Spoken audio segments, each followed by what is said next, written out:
get a bullet and scold on you. Mercy. I wanna bring it home like a dream. Well, won't you let me prove it to you what about it? I'm gonna touch it down deep inside. Baby, what you got act like?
Welcome into the Potters pregame. Mark the Phantom Low along with what? Stones Jeez. McCoy, ladies and gentlemen. Man, That's right. blew my eardrum out. Well, I'm excited. That's great to see you. Great to see you. I didn't know you were really going to show up. Well, I had to because tonight's a huge night. Tonight is a huge night. It's a fireworks night. It's a superhero night. That's the reason why I came. Well, it's a superhero night, and we've seen the superheroes, and okay. It's also a night that I've got a special guest. We'll talk a little bit more about that. Yeah. But how are you? I'm excellent, man. I'm excellent. You've been doing a great job. I got to shout out both you and Evan. You guys have been doing a tremendous job holding the fort down here. The games have been exciting to listen to watch. And, they've been more competitive recently. Yeah, they have been. It's unusual to play a 6-game series against a team in the preseason, but Peloteros stepped up when another team canceled on us last weekend, so they took care of that weekend. This is actually their weekend, and they've come out with a little chip on their shoulder. Last week, 7-2, 9-2, 19-5. This week, it's extra innings, win by a run, and last night, 10-8. Kind of nail biters. And so, they got a little bit of competitiveness over there, and that's not surprising because Isaiah Garcia is the boss. I was just going to say, you got brother versus brother. Yes. Older brother on the left side, younger brother on the right side, and older brother just wants to, he wants to put it to him. Yeah, well, answer me this question, Mr. Stones McCoy, baseball expert. Yes. How come when they have the meeting at the plate with the umpires, Isaiah's on one side, Eli's on the other. They played more games in the stadium than anybody. It's the longest meeting they've ever had. But you know why? Because they played that many games here, so they know all of the little spots where the ball will die, maybe disappear into a gopher hole. So they're just going over all the good stuff. They're just making sure we play the game right. Well, it's been very enjoyable. We had a crazy, and you would have loved last night's game when I'm sorry, but I have to talk about it. There was a play, call third strike that one of the Peloteros assistant coaches did not find to his liking. And he chose to express his displeasure by grabbing a plastic garbage can and coming out and placing it behind his own catcher who was getting the warm-up tosses for the next inning and just leaving it there and walking away. And here's a shocker. He didn't see the rest of the game from the field. Oh, that's kind of weird. No, yeah, it was kind of weird, man. Yeah. So, and to your point, Evan, your guy here, quickly pivots the camera so you can see the garbage can. So the garbage can is right there. Unfortunately, we couldn't get back in time to comment on it because they'd already replaced the garbage can. I think that we should have a Stones Broadcasting garbage can. We put it down right by where that person's taking a picture right now and put it there for the whole game. What do you think? Let's do that. And we'll put somebody inside the garbage can. They can pop up every once in a while. That's a great and they can make idea. the opposite call of whatever was just called down there. What do you think? That is your second great idea this year. I'm here. First one, of course, was spaghetti and a helmet. Has it happened yet? For Italian Heritage Night, spaghetti and a helmet. No, and I told Riley, your son was here, doing Evan's job when Evan was off cavorting at Disneyland. Oh, yeah. And I told Riley that, and he actually thought it was a good idea and said, you're going to need a bigger helmet. Because I guess he just saw Jaws or something. I don't know. No, that's because when you serve him spaghetti, it's like 4 or 5 platefuls. So, yeah, he does need a bigger helmet. Yeah, absolutely. So you've been following what's been going on out absolutely. Here. We have missed you out here. It's great to see you. I'm so glad you're back out here to see this one because I said it's a fireworks night, so it's going to be a crazy night already. But then we've also got these superheroes, and if we're being honest, you and I have been to a lot of superhero nights, and we had a little pool. It was Evan and Luke Statwalker, Riley and me, and we put down our choices for who we thought was going to be out here. And look at Big East. Look at the last two, Batman and the Flash. They have never sniffed McBean Stadium. And then Riley. What is Riley's last one? Well, Riley puts the black. Oh wait, excuse me. And this is Superman. Superman. Yeah. And he's been out here a few years. Superman? No, Riley. Yeah. He should know better. I know. Okay, he should know better. But how about Statwalker? How about his wild Statwalker's card? not bad. I mean, Iron Man, Captain America, Black Widow. Black Widow. I mean, I think we've seen Black Widow out here once. We might have, but I told them, I said, Spider-Man's usually a given. So that's a free space. Mm-hmm. And then Captain America is usually here. I know, and Captain America did not show yet. But I got Wonder Woman. No one else has Wonder Woman, so right now I'm on top, baby. Well, and you also have the thing. Well, you scratched it out. I scratched out Iron Man. You went with Green Lantern, Well, because there's a new Lantern show coming on HBO or something.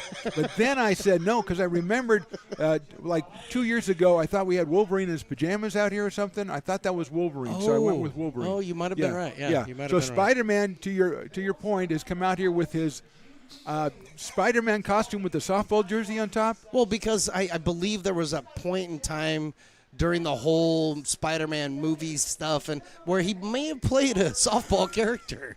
You know, so he's rocking the jersey that he wore during that filming. I believe. I'm not 100% sure. So he was in the show business league. I think they played against like Seinfeld or something. Oh, yeah. Because Seinfeld did that. Yeah. All right, well, anyway, so your guys are doing great. Fat Cat's doing great. Everybody's Sabores to Mexico was fantastic. Yeah. Your guy, I talked to Curtis the Beer Man who runs the Brick and Barrel. Really happy and to you see told that. me I missed a spot with that guy. You did miss a spot, and it's only because I've been talking to him for the last 10 years. Yeah, you and he are best buds. I mean, but he's a tremendous bowler.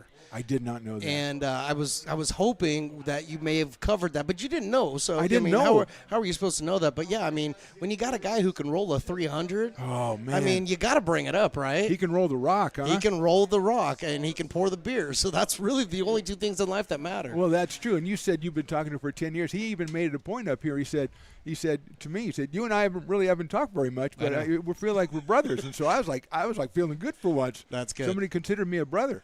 Well, the last thing that we're doing today is we have a special guest. Is this our first special guest this season? This is our first special guest, and yeah. it's the great Pat Steele. It's that guy right there. Yeah, you can see him back. No, not you, Chris. No, not that guy. That's Chris Toy. He will the not guy be. wearing the goat shirt. Yeah, okay? because he is the GOAT, Yes, he is Country the Radio GOAT. Hall of Famer. And Pat is, I think this is probably his 4th year out here with us, At least, doing games. He missed a couple of years, and we're so happy to have him back here. And he comes in and he hasn't missed a step with retirement because he started on me right away. That's what I love He just about came out him. here and said, "Oh, you left me on the sidewalk with a bunch of flies. What are you doing here?" Well, I said, "I'm home again." I am home again. Par It's like for the being, course. Like being back in the old building when I used to leave our studio, go across the hall to their studio. Madison Avenue. I was relatively entertaining in their studio. I just couldn't translate it back. You never brought it back. I never brought it back to ours. So Pat's here. We got fireworks. We got superheroes. Stones McCoy is here. The great Chris Toy. Yes, the great Chris When Toy. he is anywhere, you have to make it a deal because he never is where he says he's going to be. Ever.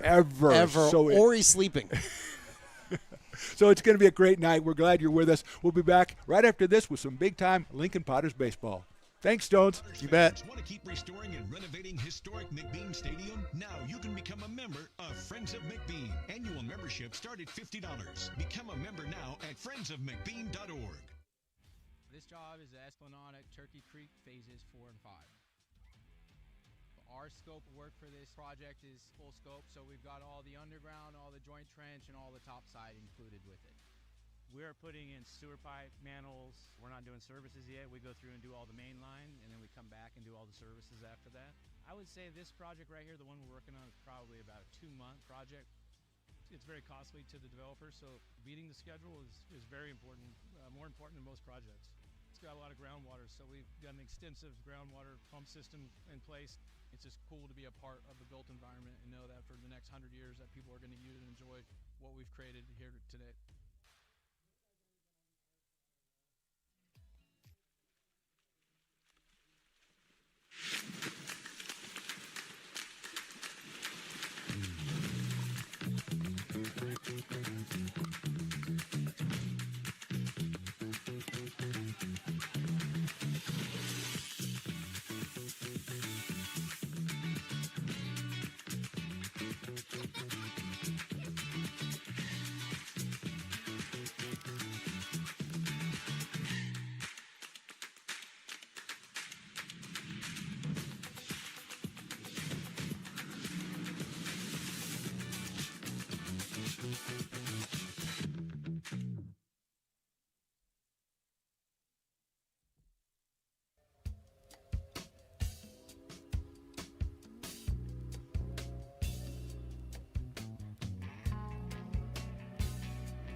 Lincoln Potters Baseball. Placer County's best-kept secret is back for another exciting summer at historic McBean Stadiums. Loaded with fun for the whole family, local beer, wine, and eats. Fireworks, giveaways, theme nights, kids zone, and more.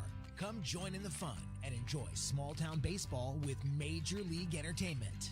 Tickets on sale now at LincolnPotters.com. Lincoln Potters Baseball. Come on out and join in the fun. Buy a personalized brick for you, your loved ones, or your business, and show everyone your commitment to Lincoln baseball. Framed and engraved by our own Lincoln High Ag program students, your brick will be featured on unique movable brick walls. Find your name in the stadium entrance for the 2024 and 2025 seasons. Then visit your brick in its permanent home inside the stadium. Bricks can be purchased here for $250. Get it now at friendsofmcbean.org. I'm Bill Spear, North Valley President of Five Star Bank. In a time when business can feel so uncertain, we're here for you every step of the way. I know they have a lot of bells and whistles within their bank, but just the relationship piece here locally on the business side is huge for us. 5 Star treats us like we're number one. They're right there with suggestions, with help. So I have to bank with people that have our mission in mind. We're Five Star Bank. How can we help you? Hi, Bill Evans, President of the Placer County Association of Realtors. We're in the store, our conference facilities, an amazing team that helps keep together an amazing organization. And we thank them all. This organization can't do what it does and can't run the way it runs without the help of so many members volunteering their time. The success of the Placer County Association of Realtors is largely dependent on our active volunteer members to help our organization and industry. The work of our committees greatly impacts our ability to champion efforts across the board and giving back to the Placer County community wherever we can. Like all service organizations, I wanted to serve. And getting involved with the affiliate committee was the perfect way to do that. I love being able to serve my community with my business friends and other leaders and give back to those who are in need. The thing I love about the PCAR committees is they all work toward the same goal of bringing the community together to support those in need in our surrounding area. I instantly came to the meeting and had a wonderful time, felt like I was a part of something bigger, and it was just the start of my leadership journey.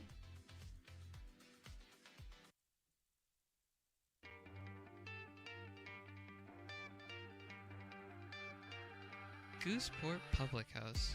We have sports on 10 big screen TVs, 23 beer taps with classics and crafts, a full bar with creative craft mixed drinks, live music, and most importantly, great fresh food.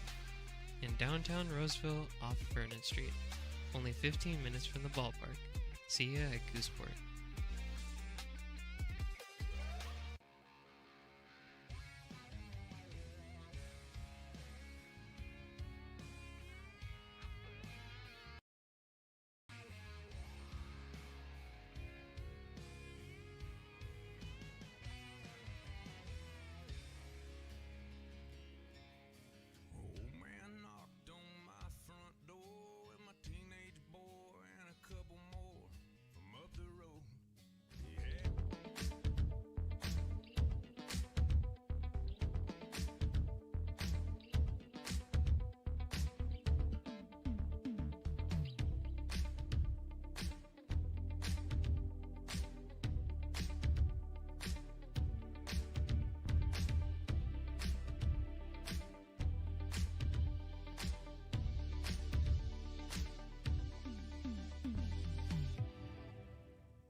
Fans want to keep restoring and renovating historic McBean Stadium? Now you can become a member of Friends of McBean. Annual membership start at $50.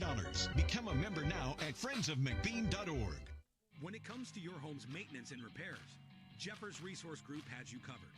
Our handyman services offer a comprehensive range of expertise, from minor carpentry to drywall, electrical and flooring for property managers, landlords, and renters alike. we ensure that every job is completed to the highest standards so you can have peace of mind.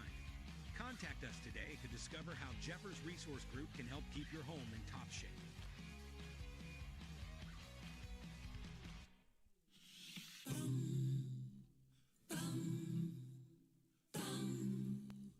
Are you ready for some Potters baseball?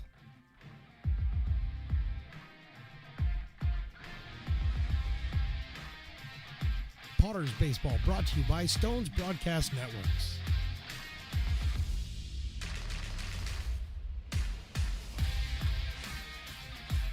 And now for the play-by-play, here is Mark the Phantom Lowe. Well, good evening, everybody, and welcome to McBean Stadium in lovely Lincoln, California. I am Mark the Phantom Lowe, and we got baseball coming up, but we've got much more than that tonight. We just had a stirring honor guard from the Placer County Sheriffs, Kira Crandall, who is maybe 6 years old, just sang the national anthem. I'm here with my guy, Evan, over there. He's running the show. Of course, Willie Preston on the PA. You probably saw Stones McCoy in the pregame. You also saw my special guest tonight. I'm going to say, Pat, this is your fourth time coming out and doing this because I think that's close. Pat Still, from formerly of KNCI, Country Radio Hall of Famer, and recently retired. Is this your first appearance officially since your retirement? Yes. Oh, we are honored, sir. Yeah, as I said, what do you want to do? Do you want to do the Knicks game? I said, no, give me the Potters. Potters, give me the Potters. You have some history with the Potters. Okay, so you haven't been here in a couple years. Mm-hmm. I'm here every night. But I found out about our starting pitcher, Gerald Hansen, tonight from you. Via text. Yeah. So how does that happen? Out of Roseville. He's pitched for you guys before, yes, right? He's been here, I think, at least 2 years, maybe 3. Okay. Yeah. Recently from Northern Kentucky University. Yes. And he trains out of Charlotte with a place called Tread Athletics where my son works. So my son Lucas is good friends with him. They've worked together for a long time. So if he does really, really, really well tonight, that's him. And if not, then it's my son. Yeah, well, this is Gerald's first appearance of the season for the Potters, but like we said, he's been here a couple of other times. He's going to face a Peloteros lineup. This is the 6th game, Pat, between these two teams in the last, I'm going to say, week and a half or so. And the first 3 were kind of blowouts for the Potters. The last 2 have been very close. We went to 10 innings on Thursday, and yesterday was a 10-8, so this is going to be real competitive. This is one of the reasons why Peloteros leadoff man Chris Fisher out of Sierra College, 7 for 17 in the season series with a home run. He's driven in 7 runs, so he will lead us off, followed by Cruz Lopez and Andrew Walselchuk here in the top of the first. Just getting started. It's a fireworks night. It's a superhero night. It's Pat Still night. It's crazy. Stones is here. Chris Toy is here, although he's probably already gone by now. So we got all kinds of stuff happening. I'm looking for the superheroes. Where are they? That's a great call. I saw them walking by once. It's Spider-Man and his ladies, Supergirl and Wonder Woman. So, did you say Spider-Man and his ladies? Yeah, Spider-Man and His Amazing Friends is a great cartoon. The kids used to watch it all the time. It's Spider-Man and His Ladies is a little different cartoon, okay? Look, I'm expecting a lot then from the lady because, after all, you're Spider-Man. So Spider-Man, Supergirl, and Wonder Woman, they're probably down on the behind us taking pictures with the kids and stuff. I know where they are. They're out on the sidewalk. You didn't leave them tickets. Yeah, I know. Well, I don't give them tickets to just anybody, Fisher takes a strike. Apparently not. 1 and 2. So okay, so full disclosure, I know you're going to be in the press box with me. You don't need a ticket. But I said, hey, Pat, just come up here. When you get here, just let me know. I didn't leave you a ticket, and you almost didn't come. I said, hey, come on. What are you going to treat me like that for? I was out on the sidewalk waiting for you or anybody, actually. Fisher takes the ball, 2 and 2. Come on, Blue. Well, you would have been, you heard us talk about it on the pregame show last night with the garbage can behind home. You would have loved last night's umpire, let's put it that way. Was it bad? Oh, well, I mean, I'm not going to say because, I'm not on the field or whatever, but I'm just saying that the Peloteros assistant coach, Hansen's pitch is hit foul by Fisher, was upset with one of the called third strikes late in the game, so he took a plastic garbage can from the dugout and put it out. They were warming up for the next half inning, and because it was the third out, he went out and he put behind his own catcher who was getting the warm-up tosses, just put the plastic garbage bag or garbage can right there as if to say the ump was trash. And I thought it was genius, to be honest with you. I'm not saying he was right to do so or he was accurate. I'm just saying that's pretty funny. Did they toss him? He didn't see the rest of the game from the field. Let's put it that way. Okay. Yeah, we saw him ducking out there. But let me tell you something, Pat. Last night was free straw hat night. You saw the straw hats that over on that table over there. When the coach got tossed, he made sure to carry his straw hat out with him. He had his bag of he had his equipment bag and his straw hat, and he took off. He's not taking the hat. No, he said, I'm taking the straw hat, baby. I may be thrown out of the game. You cannot take my straw hat back. All right, full count. What do you come with here? Fastball? I think we're going off speed. There's Spider-Man right there. Lifted out toward right field. Jackson Henderson is underneath it and makes the catch for the out. And I got to say, Spider-Man, nicely done. You like Spider-Man? Yep. It is, if I may say, it's kind of form-fitting. And that would not be good for many Spider-Men, if you know what I mean. But he kind of pulls it off, so to speak. Cruz Lopez will be our hitter. 4 for 12 in the series. He's out at third base for Peloteros tonight. Yeah, you told me, he asked me the other day, is Gerald Hansen on your team? And I said, no, he's played one hopper out to shortstop. That's Luke Euler, and the second out. And I said, he has, but he hasn't been here this year. And then I get the text today that he's starting today. So I knew you knew something. That's all I'm saying. Well, only in so much that he's played here before, and I thought, oh, well, maybe he's playing. And I didn't see him on the roster either. He wasn't on the roster until you texted me, and all of a sudden he's starting in the next game. See, this is the kind of pull you have. Or you. Defensively, Aiden Diome at third, Luke Euler at short. Carson Moore is back at second, and Brady Dobson over at first. Henderson in right. In center field is Ryan Jackson, and Quincy Malbrough is in left field. Behind the plate, Mason Belding out of Del Oro, and on the mound is Gerald Hansen. I think from Roseville, California, but like you said, Northern Kentucky University. We almost got some great universities. That's high and outside. We got our guy, Jackson Henderson. We just mentioned him. He's out in right field. He is from Tuscaloosa and Shelton State. That's the Haddock. His dad and mom and grandma came out for the game, and they were here yesterday, and they brought some Shelton State stuff. The Buccaneers, very nice. Did you get some? Oh, right here, wearing it. That big ass, baby. I thought that was a Sac State hat, actually. No, well, color-wise, it's probably similar. And I am a Hornet alum, so that would make they should probably send me a hat. Now that I think of it, yeah, it would make sense. It was a long time ago. Actually, this is I'm not even going to get into that. What year it is? It's a big one, as far as my college class. But we'll just leave it at that. Are the Potters undefeated? Yes, that's what I thought. It's Andrew Wasilchuk, who hit a home run his first time up in the 6-game series, and he is now 4 of 20 with that home run. He is out of Monterey Peninsula. Yeah, they are 14-0, and it's probably good in a way that these games have been pretty close the last 2 nights because they start league play on Tuesday. A big 3-game set against the Humboldt Crabs are coming into town. So it's on for reals then. So have a little bit. You don't want a bunch of blowouts before you start league play because you're not going to get them there. Hansen is inside with that one. Wasilchuk followed by Cody Ferrante. Then Dante Ruggiero batting fifth. Cade Robertson's hitting sixth in right field. Rain Miller, the second baseman. T.J. Smith at first, and Ben Jordan is the shortstop. Jay Tooker is the pitcher today for the Peloteros. What does that word mean? I'm not really sure. I probably should have looked it up by now. It's been 6 games, but I'm not really sure. I just like to say Peloteros, to be honest. Willie might know. Willie was a substitute teacher or something. Maybe he knows what it is. It sounds like an off-brand stationary bike.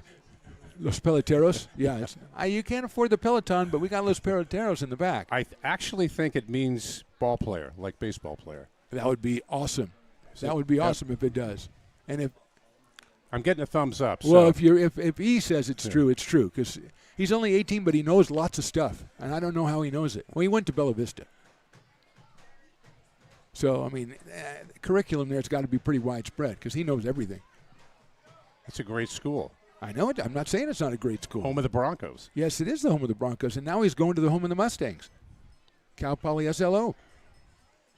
Smart guy. Well, I'm not going to go that far.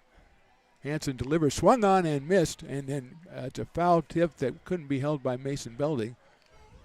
So Wasilchuk, who came up after the game last night and talked to Willie, because he's he played at Sierra for a while, and Willie does all the Sierra games at PA, so he knows him. And he came up and we were talking yesterday. Hey, you don't get a lot of players that come up and talk to the PA announcer after the game, but it's a crazy night. That's lined, and it's going to be fouled down the left field line. Yeah, we got fireworks tonight, Pat, so it's going to be a full house. The fireworks during the anthem scared me. I didn't know they were going to go off. Even I know they're going off. And Kira Crandall, who was all of maybe 7 years old or whatever, she didn't miss a beat. Can you imagine? I'm over here shaking, and she's just out there standing in front of a crowd like this. Nuts. Right. Belting out the national anthem at the age of 7. I'd have messed myself. Hey, okay. Yeah, she's we've had, I would say, 3 singers who've been probably that age. She was great. And they do great work. Last night was last night was Portuguese Heritage Night, and the president of the Portuguese whatever society, Jessica Arce, was the singer. And man, that was one of the 5 best I've ever heard out here. And I've been here 9 years. It was fantastic. We've had a lot of good ones, and that one was good. Ground route toward shortstop. Wheeler again. Big hop across the diamond. Good inning for your guy, Gerald Hansen. Yeah, 1-2-3. 1-2-3. After a half an inning, it is Peloteros nothing. Potters coming to bat. Hey, Potters fans, want to keep restoring and renovating historic McBean Stadium? Now you can become a member of Friends of McBean. Annual membership start at $50. Become a member now at friendsofmcbean.org. When it comes to your home's maintenance and repairs, Jeffers Resource Group has you covered. Our handyman services offer a comprehensive range of expertise, from minor carpentry to drywall, electrical and flooring for property managers, landlords, and renters alike. We ensure that every job is completed to the highest standards, so you can have peace of mind. Contact us today to discover how Jeffers Resource Group can help keep your home in top shape.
You, our labor is rising.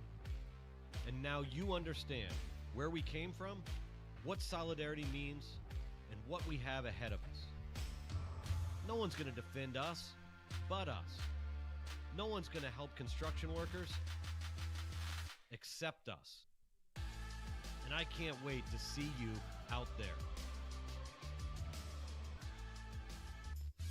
Bottom of the first, Mark the Phantom Low here with the great Pat Still. Evan's still here, no worries. We haven't axed him out of there. But Pat Still is with us. He knew about Gerald Hansen. Now he's asking about the best hitter in the Potters lineup. Well, I don't know if this is the best hitter, but it's a good one. Brady Dobson starts us off. He usually is not the leadoff guy. Jordy Lopez, the regular leadoff hitter, is not in the lineup today. So here's Dobson, who's out of Lincoln High down in Stockton.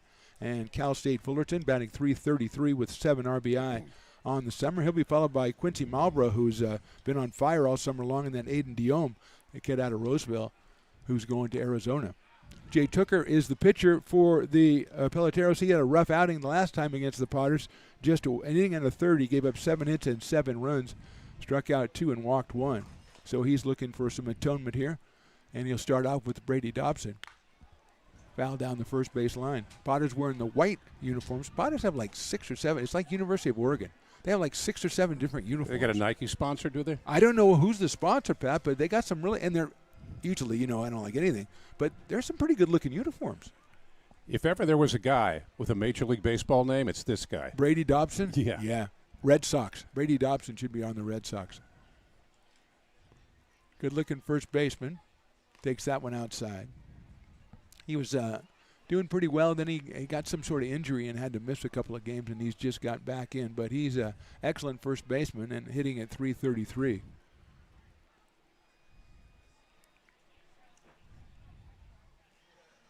Grounder out towards shortstop. That's Ben Jordan at short.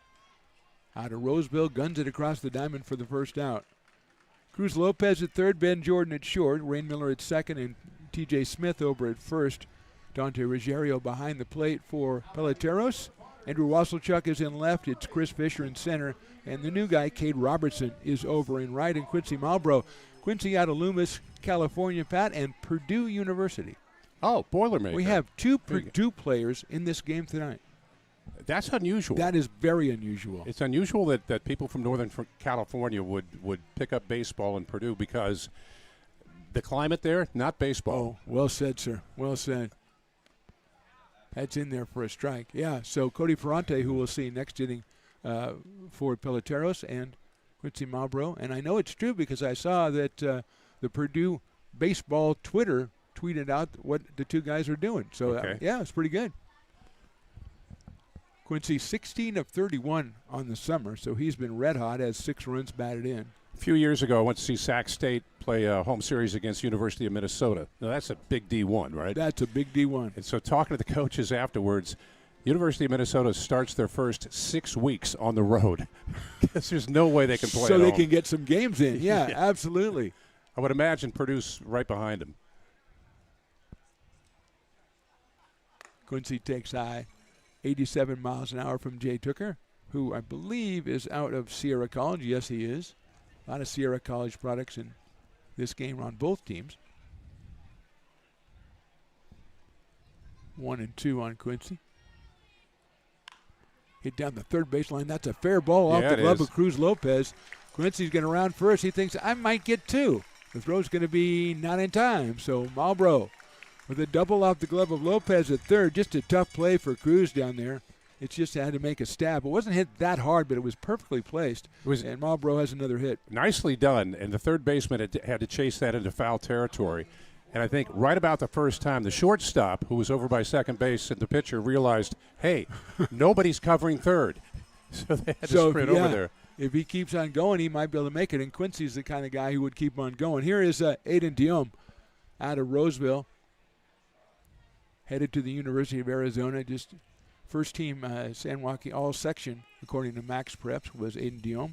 He is hitting an even 500, 13 of 26 for the Potters with a pair of home runs and 11 runs batted in. Just a really good-looking player and a third baseman who could probably play a couple of different positions at the next level. There goes Malbrough. It's inside, gets by the catcher, and Quincy's going to have himself a stolen base. Ruggiero behind the plate really would have had no chance on that one, even if he would have made the catch cleanly. So where did he go to high school, batter? I'm not. He's from Roseville. I don't know if he went to. I don't think he's a West Park kid. Okay. You ever been to that high school? Yes, I have. I did football games there. It's a country club. It's a museum. It's like a museum where they show fancy paintings. It's incredible. I actually there's a soft grounder over there. Lopez at third is going to let the run score, and he'll get Dielman first for the out. The Potters score first in this one. They lead it 1-0. Yeah, I did a soccer game over there. And the guy was telling me that, we're building over here. I mean, they got like dormitories at a high school. Hey, we're going to build over there. That building's not done yet. I said, it looks literally like a museum where you'd go see paintings and stuff. I went there for a baseball game last year, and I drove by it because I thought there's no way that's a high school. Oh, yeah. I know. I'm not going to the museum. I'm going to the high school. Yeah, it's a great place. The football field is fantastic. It's beautiful. It's really a great place to see a game. Carson Moore, the second baseman. Comes to us out of Cameron Park, California, and San Diego State University. 14 of 29 with a home run. Swing and a miss on that one. Tooker bringing it at 87 miles an hour.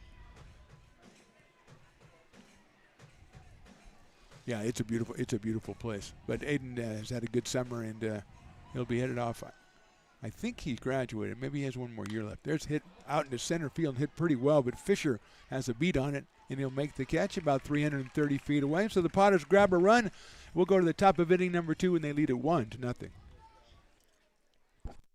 Lincoln provides all the charm of a small town, yet still provides access to excellent local medical care. At Lincoln Urgent Care, you can find expert services and a compassionate staff available 7 days a week. Our friendly front desk staff will welcome you when you come into our brand new facility. Your wait time will be minimal at our walk-in clinic, unlike the emergency room. From broken bones and lacerations to allergies, flu shots, and illnesses, we treat a variety of urgent medical conditions. What sets us apart is not just our central location in Lincoln, but the convenience of our extended hours, including weekends. We've become Lincoln's first choice for urgent care because we treat patients of all ages for a variety of conditions and take most insurances. We're proud to be an approved provider for veterans and welcome in our military patients. From our family to yours, we're here when you need us.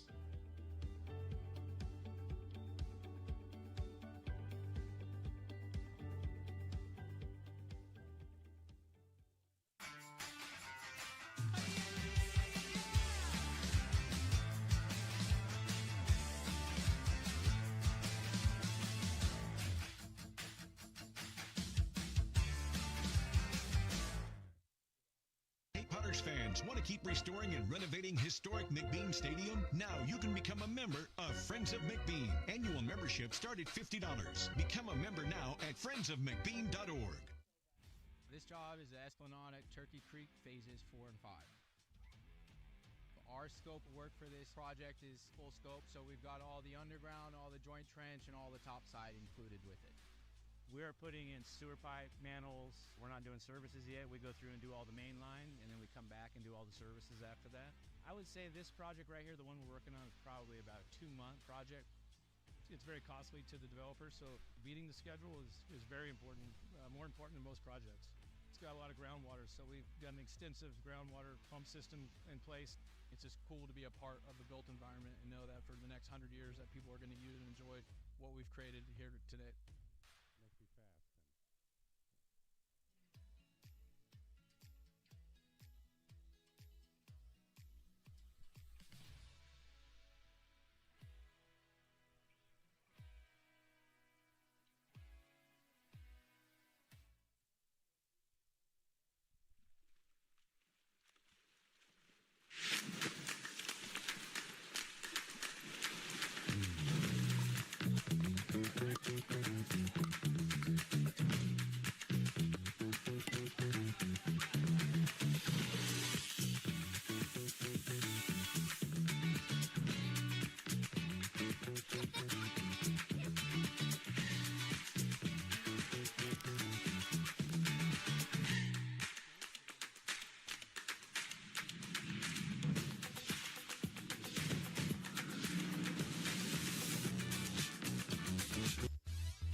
Top of the second inning, it'll be Cody Ferrante, Dante Ruggiero, and Cade Robertson against Gerald Hansen, Mark the Phantom along with the great Pat Still. And Pat, I alluded to it earlier, you are recently retired, so what have you been doing since your retirement?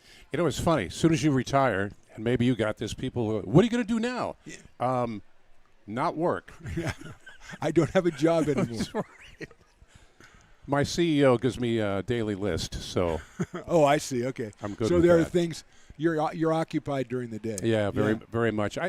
Honestly, I think it's good to set a schedule and kind of stick to it. Otherwise, you're just stuck in neutral. Yeah. Ferrante fouls that one back. But I've seen a lot of baseball.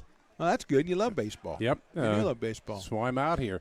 Are there any players from Jessup out here today? Yeah, we got a bunch of them. Okay. Yeah. It's mostly on Peloteros. I don't know if we have any Jessup kids on the Potters right now. Ferrante takes a ball.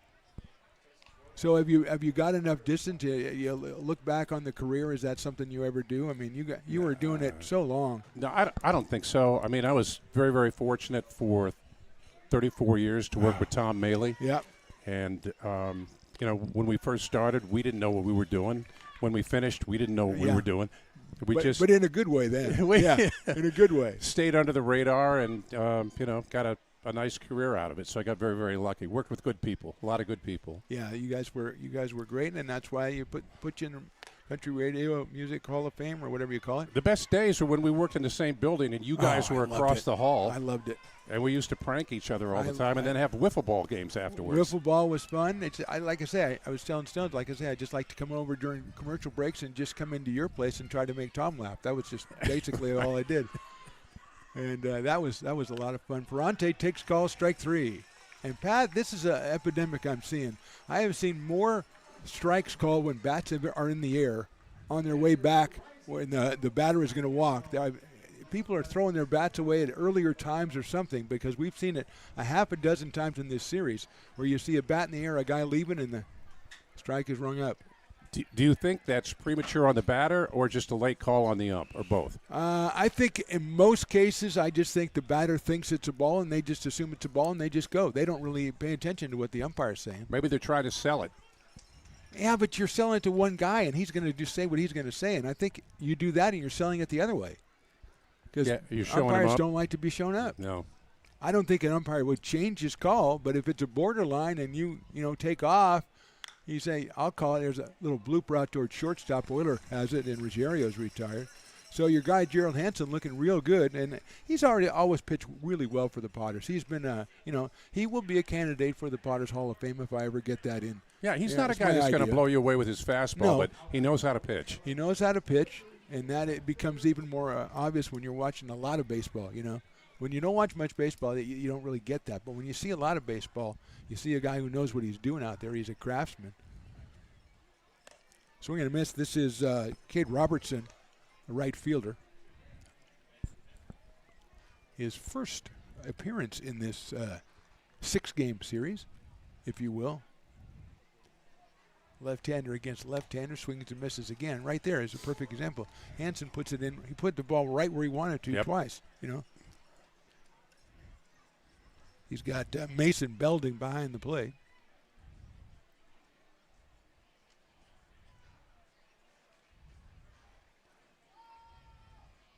And that's going to be called strike 3. Guys making short work of it. We're not getting much time to talk, Pat, because you guys getting everybody out too fast. Yeah, and your catcher sold that one great. Let's go to the bottom of the second. Potters on top 1-0.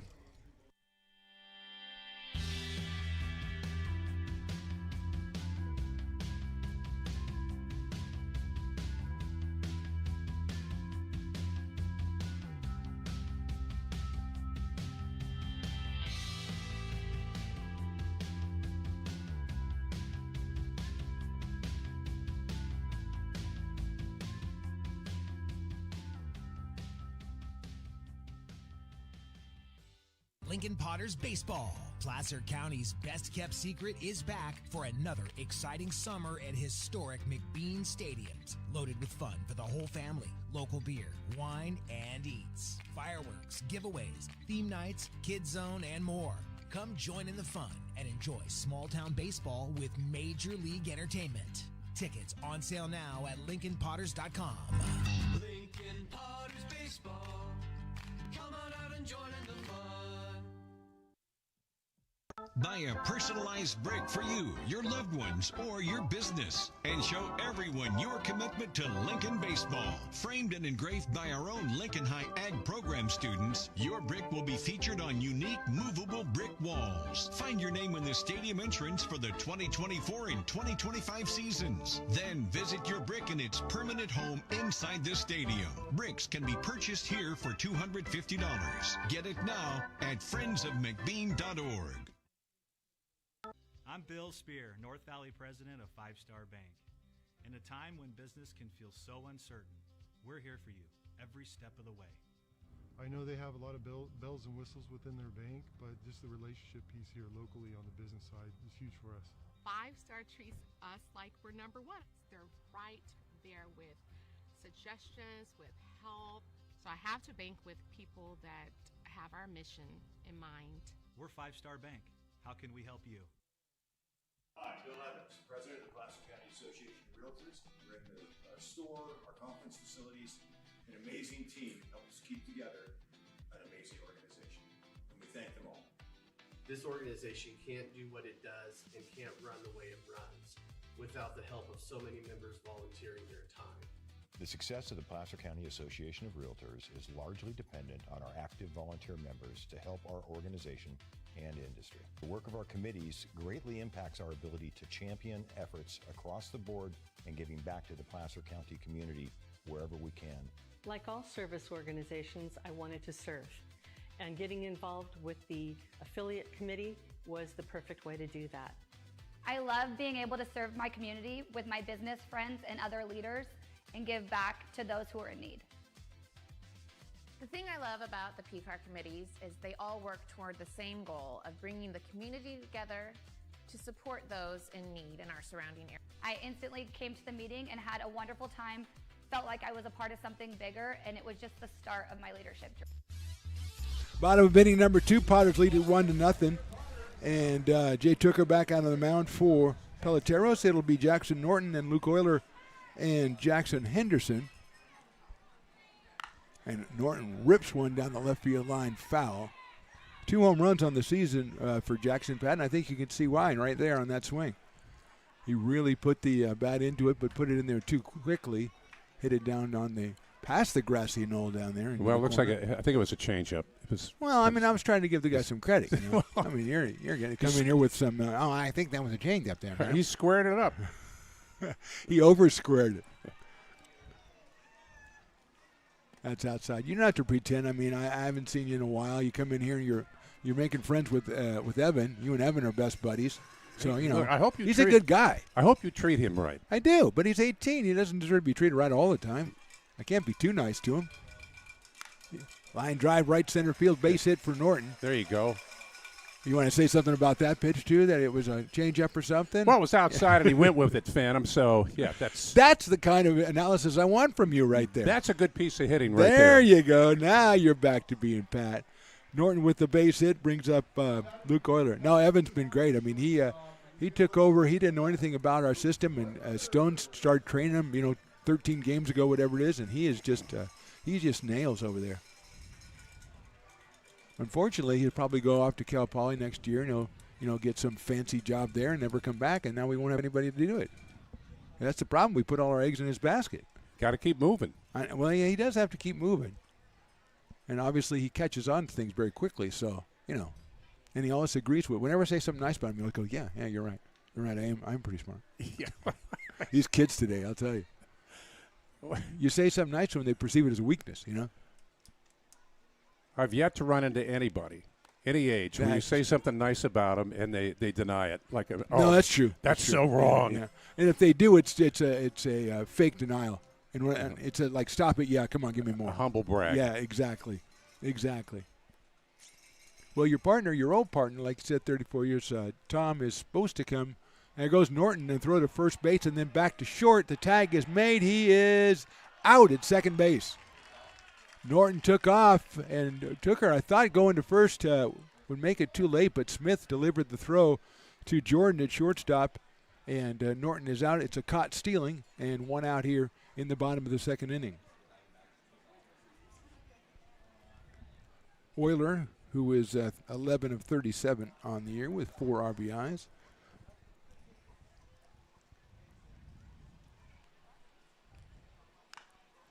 Little chopper right in front of the plate. It's a foul ball. Did you say Thomas heading up here to do a game? Tom's going to do a game. Thanks for coming back on track. I totally forgot where I was. But the thing is, with him, if the fish are biting, he gives you the last-minute text, because he's the fishing guy now. But he's the only guy. I said, Pat's going to do Saturday. We're setting people up for the weekend. He said, I need a Thursday. Because the fish are biting on the weekends. I can do a Thursday. Well, he morphed right into that fishing guide business. He really did. And he's very busy on the weekends. I know. I really thought the idea of retirement was to not be busy on the weekends. Like, can't you schedule that during the week? I think he might be the only guy who retired because he had something else he wanted to do. He said, I want another job. I know I've been doing this one for 4 decades, but I want another one now. He is a definition of perpetual motion. He is.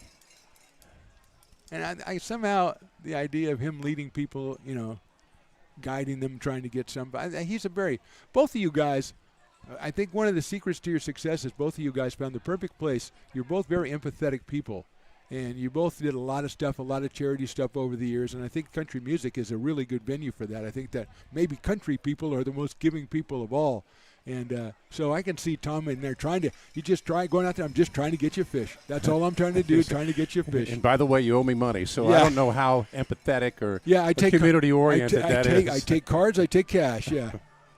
I don't take checks. Later on this inning, we'll have his Venmo in case you Yes, in case you want to go ahead. Or you can book him for a future event, but not during the week, only on weekends. Jackson Henderson out of Tuscaloosa, Alabama, and Shelton State. And I didn't see. This is your hat, buddy. Yeah, and there's Dad right there, right here, and there's Mom next to him, and there's Grandma Bobby right there. And they are here to watch Jackson Henderson, Shay, April, and Bobby right there. And Bobby's got the phone up. Bobby's got the phone because she's got video. She's got a video because Grandma Donna is back home in Tuscaloosa watching the rest of the family, so she's got to get all the video. Hopefully, Grandma Donna's watching. High for a ball to Jackson. He has a couple of home runs on the season out of, we said, Tuscaloosa, Alabama, and the Shelton State Buccaneers, which I proudly support their merchandise. Let's try to get him on here, huh? I like that. I really like you're empathetic. I love that. Off-speed pitch catches the corner. 1-1. Mason Belding, the catcher, on deck. Potters lead it 1-0. Norton singled, was picked off trying to steal, and an Oiler follows with the base on balls. And it's 1-1 on Jackson Henderson. He takes outside right there, 2-1. Potters are off the next 2 days, and then it's PEL time. We're starting at Tuesday, Wednesday, and Thursday against the Humboldt Crabs. Justin Santiago, who's been sensational for the Potters all year, he will start the game on Tuesday night. Met his dad, Tony, yesterday. Tremendous guy. Watch out, Jackson. You don't want to do that. I think April might come after you. But Henderson is hit by the pitch. He will go down to first base. Have to wait till next at bat for that home run. Brings up Mason Belding. Remember when the Potters first started, and you and I were out here videoing commercials for tickets and stuff. Yes, I remember that. And taking a look at the lineup, and it was all locals. Yep. And now you got people from Texas, you got people from Purdue, you got players from Alabama. Absolutely. And that's the reputation of this team and how well people are treated here and the quality of ball. Yeah, and it's funny because Isaiah Garcia, who's managing Peloteros, I talked to him during the third inning a couple of games ago, and he was the guy. He was really the first Division I guy that we had here when he was at Cal State Fullerton, and he played for the Potters in the summer. And then he eventually brought a couple of his teammates from Fullerton, and that started to break the dam down right there. And then other people got it, and like you say, the networking started. But that's kind of where it began with Isaiah. And he was here the first year, and he brought people from Fullerton mostly the second year, a couple of real good players, and that kind of started it and went from there. But it's exactly what you said. You've got to get that. You've got to get that networking amongst college, and as you point out, you don't get that good word of mouth unless the players have a good experience, not just on the field, but a good experience. Quality ball, great weather, good atmosphere. You're treated right. Great host families here, and that's a critical part of it. And usually, really good teams as far as chemistry and togetherness, cohesion. Tooker looking back at second. There goes the runner, swing and a miss. Throw to third base is that was very close. And Ruggiero with a brilliant throw. Cruz Lopez cannot believe that Euler is safe at third, but he is. And that was the third strike on Belding. So 2 outs. Henderson picks up the back end, so he's at second base, so it's a double steal. Sometimes when you throw, it happens a lot at second when the catcher has that little tail on it, a little slice on it. It takes you right into the runner, and I thought that was going to be one of those times where the tag ends up being actually was a good throw. Up in the chest. Yeah, it was, because it puts the tag right on his body right there. You don't have to do anything. And if it's before his leg gets into the bag, you're in good shape. Here's Ryan Jackson. Ryan is 14 of 36 on the season. He has a home run and 11 runs batted in. He's from El Cajon, California. It's funny because Stones thought El Cajon was right by L.A., so he thought that Ryan was a Dodger fan, so he didn't like him. But then he discovered that El Cajon is by San Diego, where they're Padre fans, and they hate the Dodgers, so now it's his favorite guy. Stones says sometimes you got to watch out for him. Sometimes he's crazy. Jackson lines it down the right field line, but it's a foul ball over by the VIP area down there. Sometimes it's more important to have dislikes in common than likes. Absolutely. Absolutely. There's a saying for that: enemy of my enemy is my friend, or something somewhere. I don't know if that was a fortune cookie or I just made that up, but keep your enemies close and your friends. No. There's a ground ball foul. So Tooker throwing a lot of off-speed stuff up to the plate, and been pretty successful with it. He's got Jackson 0-2. Top of the order, Brady Dobson, the perfect name for a baseball player, according to Pat Still, and I kind of agree with you. He is on deck, but it's all about Ryan Jackson here. Out in center field tonight. A lot of foot speed. Jackson fouls one off again. That one came in at 73, so Tooker taking something off. And you have Jackson a little bit off balance. And it's still 0-2. Padres lead this one 1-0. Gerald Hansen making his season debut for the Padres. Has looked really good through 2 innings. Left-hander out of Roseville. Jackson takes high for a ball. And what did you say? Northern Kentucky, I think is where his... What, Gerald Hansen? Gerald Hansen, yeah. Northern Kentucky. Northern Kentucky University. And I looked up the mascot. I'll have to look up the mascot again. I'm all about the mascots. That's what I'm all about. Are you? Yeah. That's why I got Shelton State, the Buccaneers. We should go through all these schools. Oh. Swing and a miss. Ouch. 2 straight strikeouts for Tooker after a couple of guys reached base. We'll go to the 3rd inning. Padres on top, 1-0.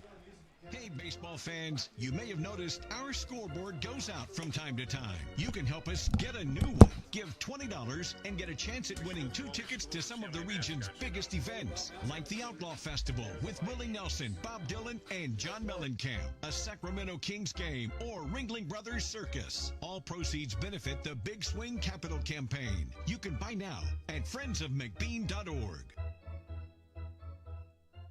Hey everyone, this is Alex with the Downtown Lincoln Association. We're super excited to kick off Lincoln Loves Local, a new campaign designed to spotlight amazing businesses that make Lincoln so unique. We partnered with Dalila from UN Social Agency to create short, high-quality videos that help boost your visibility and reach right here in the Lincoln community. Each video will be shared on DLA's social media and newsletter, making it easy for locals to discover and support your business. So let's celebrate what makes Lincoln special together. Lincoln provides all the charm of a small town, yet still provides access to excellent local medical care. At Lincoln Urgent Care, you can find expert services and a compassionate staff available 7 days a week. Our friendly front desk staff will welcome you when you come into our brand new facility. Your wait time will be minimal at our walk-in clinic, unlike the emergency room. From broken bones and lacerations to allergies, flu shots, and illnesses, we treat a variety of urgent medical conditions. What sets us apart is not just our central location in Lincoln, but the convenience of our extended hours, including weekends. We've become Lincoln's first choice for urgent care because we treat patients of all ages for a variety of conditions and take most insurances. We're proud to be an approved provider for veterans and welcome in our military patients. From our family to yours, we're here when you need us.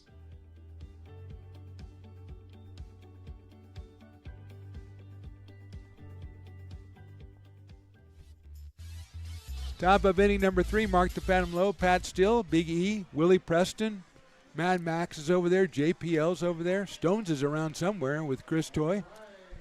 I don't know where he is. He showed up and now he's gone. Gerald Hansen back out on the mound and he'll face Rain Miller, then TJ Smith and Ben Jordan, 7, 8, and 9.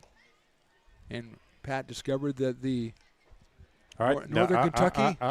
Give credit where credit's due. Evan said that Northern Kentucky is the Norse, which are Vikings, and their mascot, now Pat looked up, their mascot's name is Victor E. Viking. There's a bunt foul.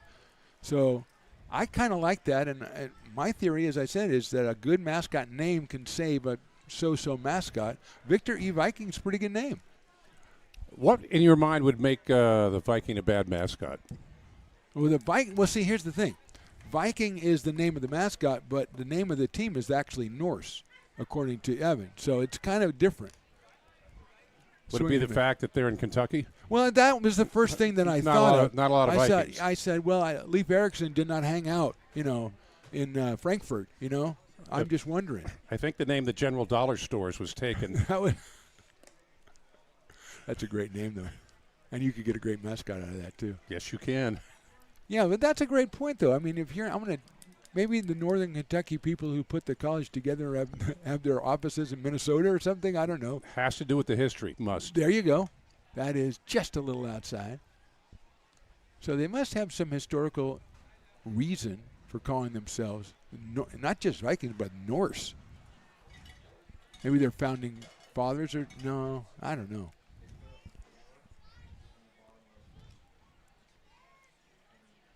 That's hit high and well to left field. I think Take that's a look out at of that here. one is gone. Rain Miller, no doubt to left field, and this game is tied at 1. He had a tough series for most of it, but he's really been finding it lately. Had a couple of hits, I think, last night. Yeah, he had a couple of hits in an RBI last night. He had a double in his last time up. So he comes out here and leaves no doubt about that one, and we are all tied. That's the first hit given up by Gerald Hansen, and it brings up T.J. Smith. I think my favorite pitchers are the ones that give up a knock like that, and they look at the umpire and put their glove up, like, ball, please. Throw me another Let's ball. go. Yeah. They don't look at the ball or anything that's going over the fence. They're just like, it's all, I'm looking straight ahead. Well, we'll see what happens. Gerald, as we mentioned a couple times, a veteran pitcher, so you would think he's got that figured out. T.J. swings and fouls it at the plate. Smith with one hit in the series. He is at first base for Peloteros, which means ball player. Found that out today. Yep. You speculated on it. Evan confirmed it. And then we tried to give you credit, and you didn't want the credit. You deflected the credit. Give him the credit. He knew. Yeah, I think are you going to become his agent? No, but if there's a test, I'm sitting next to him. Yeah, I tell you, that's true. Because even if he gives me the wrong answer, the way he acts, I'm going to believe it's right. So chopper out to second. Waiting for it, Carson Moore. Over to Dobson for the first out. It's like when I was in high school. My junior year, I took chemistry. Yeah. The first quarter, I got an A. Second quarter, I got a C. My dad said, "What happened?" I said, "Not my fault, Dad. They changed the seating chart." Yeah. Is that the kind of example for our young people? You want to pass? Chemistry, I'm with you. I struggled with that one. Oh, my gosh. Nice pitch there to Ben Jordan, who I was told by our guy, Evan, who knows everything, that Ben is from Roseville High School, the section championship winning Roseville High School, managed by Eli Garcia, the manager of the Potters, not the Peloteros. Jordan up here with one out and one in. Chris Fisher on deck. Oh, he must be the dog batter, the dueling dogs batter. So if he strikes out, it's 50% off dueling dogs over at the Brick and Barrel Backyard Bar and Grill. They don't have grill capabilities right now, but I like the name. Willie sometimes has these mixtapes. Sometimes the dogs bark and they're the big dogs. Uh-huh. He's bringing out the little guy. He got the yappers for this one. Let's see. Usually if it gets to 2 strikes, he'll go out with the big dogs.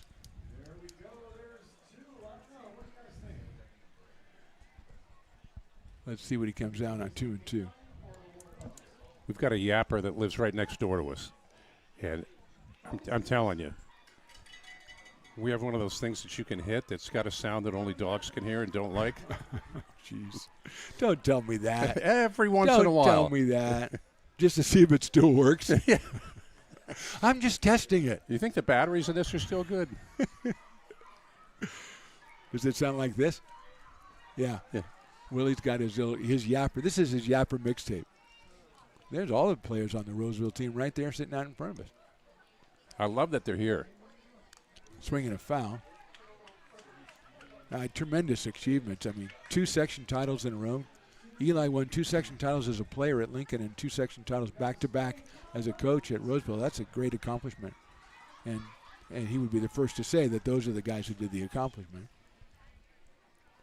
2-2 coming up. Jordan takes call, strike 3. Nice pitch. 50% off the dueling dogs and an out. So everything's good about that one. Go back to the top of the order, and Chris Fisher flied out pretty deep to right field to open the game. Fisher 7 of 18 in the series. He has the big home run from last night, a 3-run blast, and he has driven in 7 runs. He comes to us from Sierra College. where I'm looking for good things from him, big things from him next season. Right-handed hitter against the left-hander Hansen. Sun's still a factor for the third base, shortstop, and left field. And it probably will be for another half an hour, maybe hour at least. And it's wicked. 1-0 on Fisher. He's followed by Cruz Lopez. Pretty nice night for baseball. Could be considered, Pat, by some people a little warm. There's your breaking ball and there's your strike.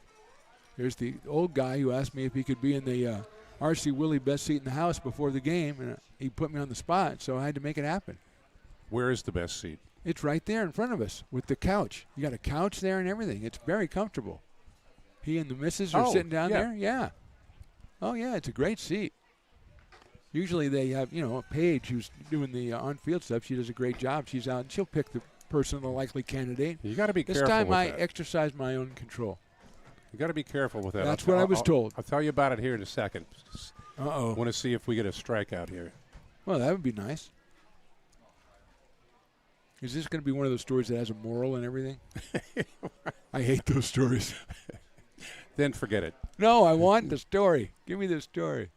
1-2 pitches fouled. It's all yours, sir. I went down to see my brother in Lubbock, Texas, and we drove to Midland, Texas, and watched the Midland Rockhounds, the Double-A team of the A's. Yeah.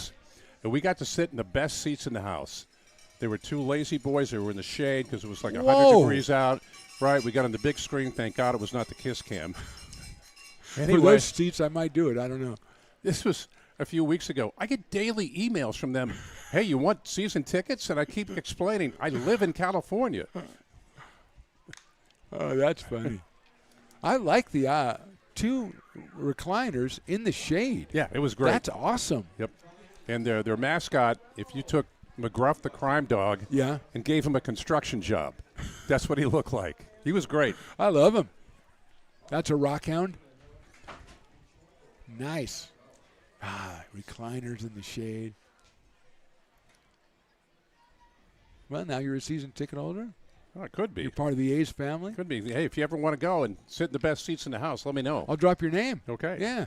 Remember that guy who was here a while ago that you keep sending emails to? I know that guy. We had the canine unit out here from the sheriffs with the guy with, I think it was Sonic who was here last time. Oh, my, that looks like McGruff, who's had a few. You know, he's like, whoa, hey. He's a very happy mascot. Swing and a miss. There Fisher's out on strikes. That's a tough strikeout called by Pat Still. We'll go to the bottom of inning number 3. We are now tied at 1. Potters fans want to keep restoring and renovating historic McBean Stadium? Now you can become a member of Friends of McBean. Annual membership start at $50. Become a member now at friendsofmcbean.org. When it comes to your home's maintenance and repairs, Jeffers Resource Group has you covered. Our handyman services offer a comprehensive range of expertise, from minor carpentry to drywall, electrical and flooring for property managers, landlords, and renters alike. We ensure that every job is completed to the highest standards, so you can have peace of mind. Contact us today to discover how Jeffers Resource Group can help keep your home in top shape.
You are laborers rising.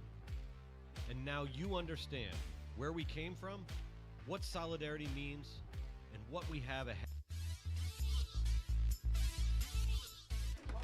We have the bottom of inning number 3. Pat Steele is trying to text Stones for some reason, and we've lost him. We're very busy up here because it's an incredible day. It's fireworks night. It's superhero night.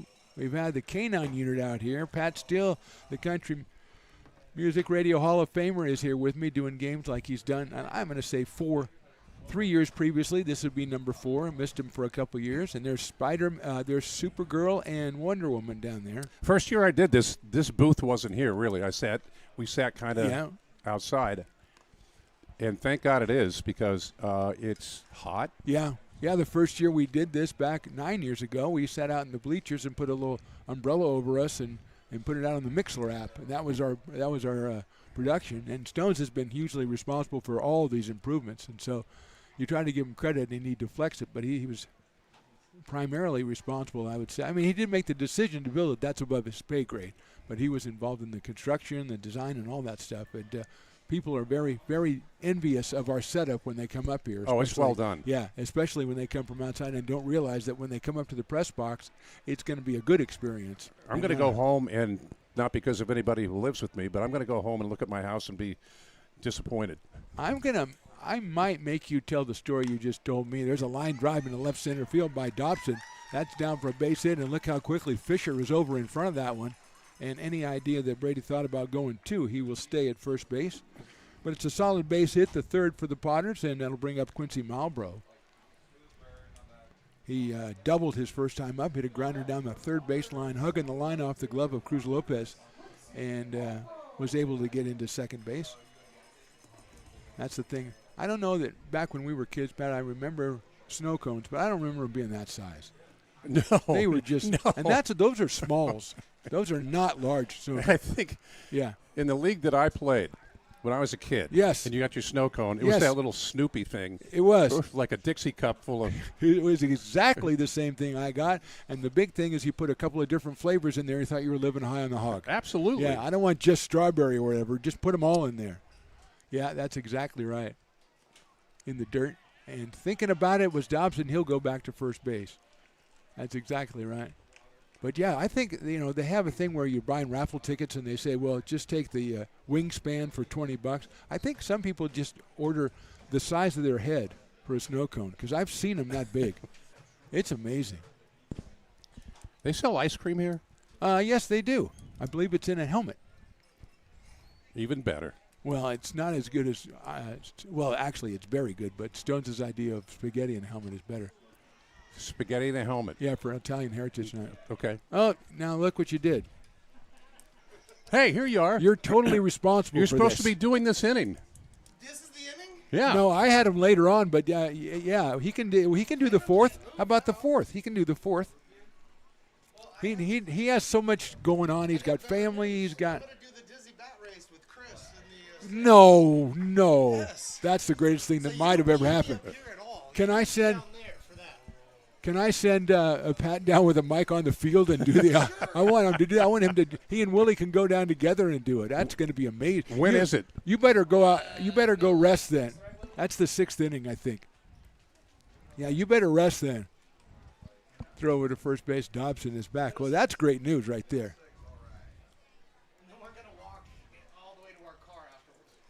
No, you're not. He might accidentally do that. Well, usually they go out. They go the other way.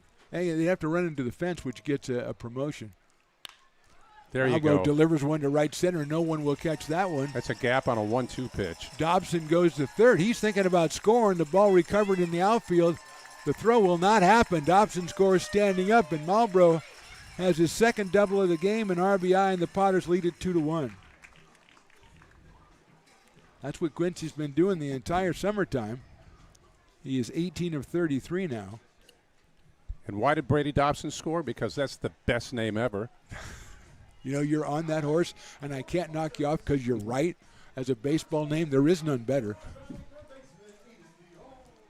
And also because he got a pretty good jump and did a great read on that one. And the ball was perfectly placed. between right and center field for Robertson and Fisher to run down. Here's Dion. Aiden, RBI grounded his first time up. Malbrough always a threat to take off. Thought about it. Did not, and the pitch is low for a ball. Carson Moore on deck for the Potters, who have regained the lead 2-1. Single by Dobson, a double by Quincy Malbrough. He now has 7 runs batted in.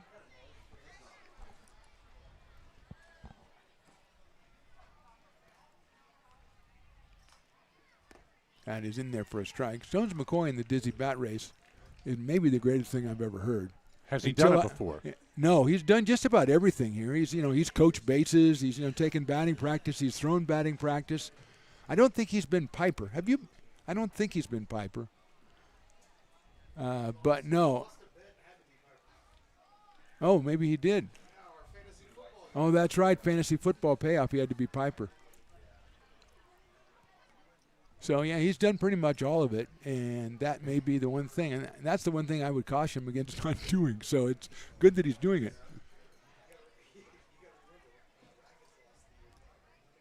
That's down low.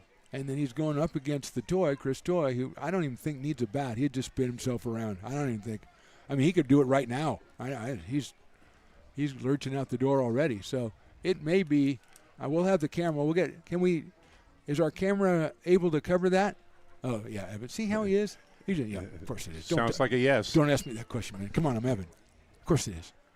They taught me this at Bella Vista. So that is something definitely to look forward to. And I did not know we were having the canine demonstration today. I always loved that when they go rip the arm off. And you said you guys put Tom in that position before? We did. He volunteered. Of course he did. We all looked at each other and said, "Are you sure?" Did he know what he was volunteering for? He got into a bite suit. Yes, I love that. Inside to Dion. 3-1. Yeah, that's just not something I would volunteer for. No. And I know it's, the protocols are in place, but it's one of those things where you have to do exactly what I say. You follow these instructions and everything will be fine. I'm really bad at following instructions. Dion swings and misses. I think that was what we call an over-anxious swing. He wanted that one. He just wanted to hit, I think. Man, here we go. I can't. That's one thing that's great about summer is, 3-0 counts, you're swinging. There's no red light. Yep. Everything's a green light. You're here to hit. You're not here to swing at bad pitches, but you're here to hit. Time called by the umpire. Says, get rid of that baseball. I don't like it. Your first base coach, very smart. He's like, you know what? I'm not standing in the sun. I'm over here by the dugout in the shade if you need me. Yeah, but see, here's the thing. As a stickler, the coaching box is not a suggestion. If you're the coach, you're supposed to be in the coaching box. Yeah. Okay, all right. So you retire and all of a sudden the rules don't matter, huh? Unless it's if it's between shade and sun. They do in the spring, not in the summer. Okay, if it's between shade and sun, I agree with you. Dion pops that one out of play. Oh, this is a guy that sat in recliners in the shade at Midland, so. Yeah, absolutely. Man, that I definitely would do. I would definitely do that.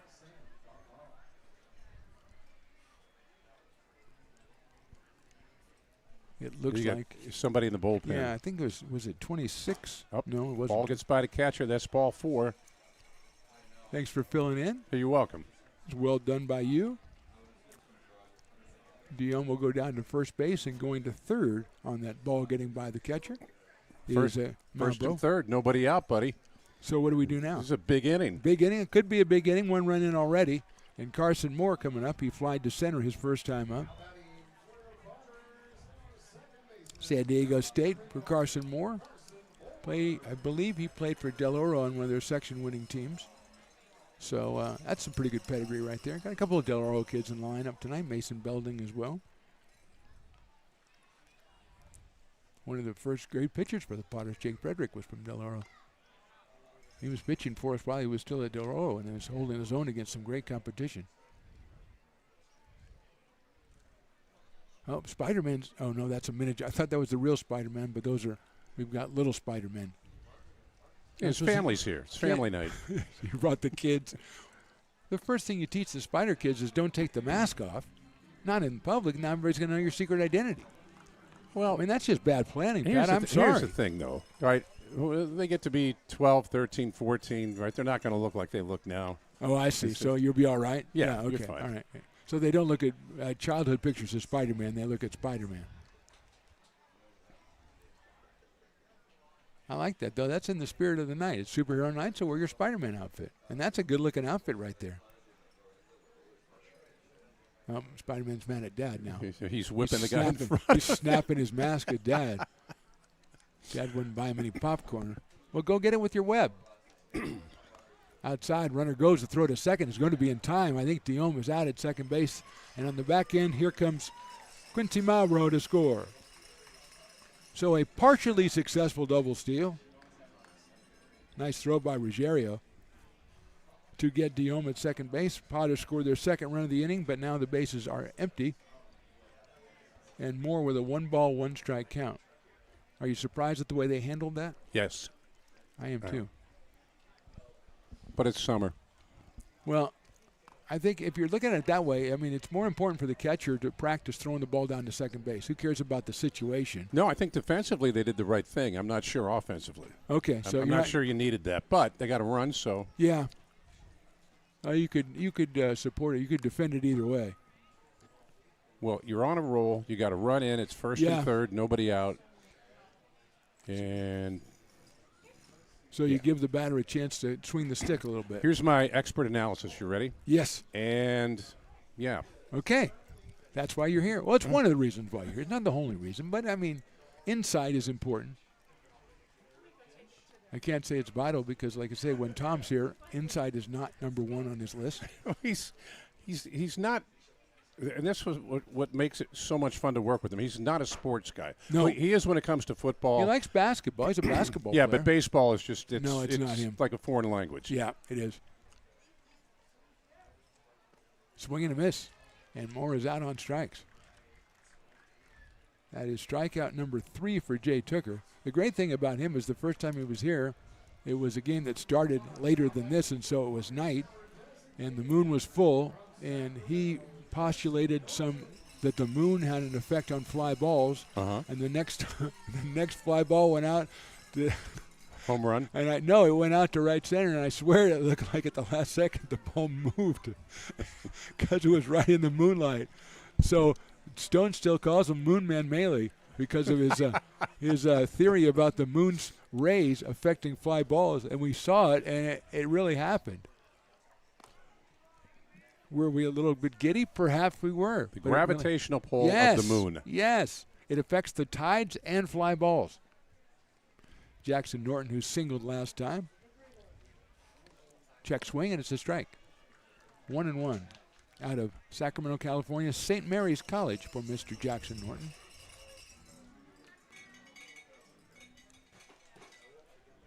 Two home runs, 10 runs batted in. Swings and misses at that one. Took her at 86 miles an hour on the fastball. So Jay with a much cleaner looking outing than the last time he faced the Potters. He has given up 3 runs on 4 hits with a couple of strikeouts. That's called strike 3. Ooh. Potters scored 2 in the inning. We go to the 4th. They lead it 3-1. Potters fans want to keep restoring and renovating historic McBean Stadium? Now you can become a member of Friends of McBean. Annual membership start at $50. Become a member now at friendsofmcbean.org. When it comes to your home's maintenance and repairs, Jeffers Resource Group has you covered. Our handyman services offer a comprehensive range of expertise, from minor carpentry to drywall, electrical and flooring for property managers, landlords, and renters alike. We ensure that every job is completed to the highest standards, so you can have peace of mind. Contact us today to discover how Jeffers Resource Group can help keep your home in top shape.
You, our labor is rising.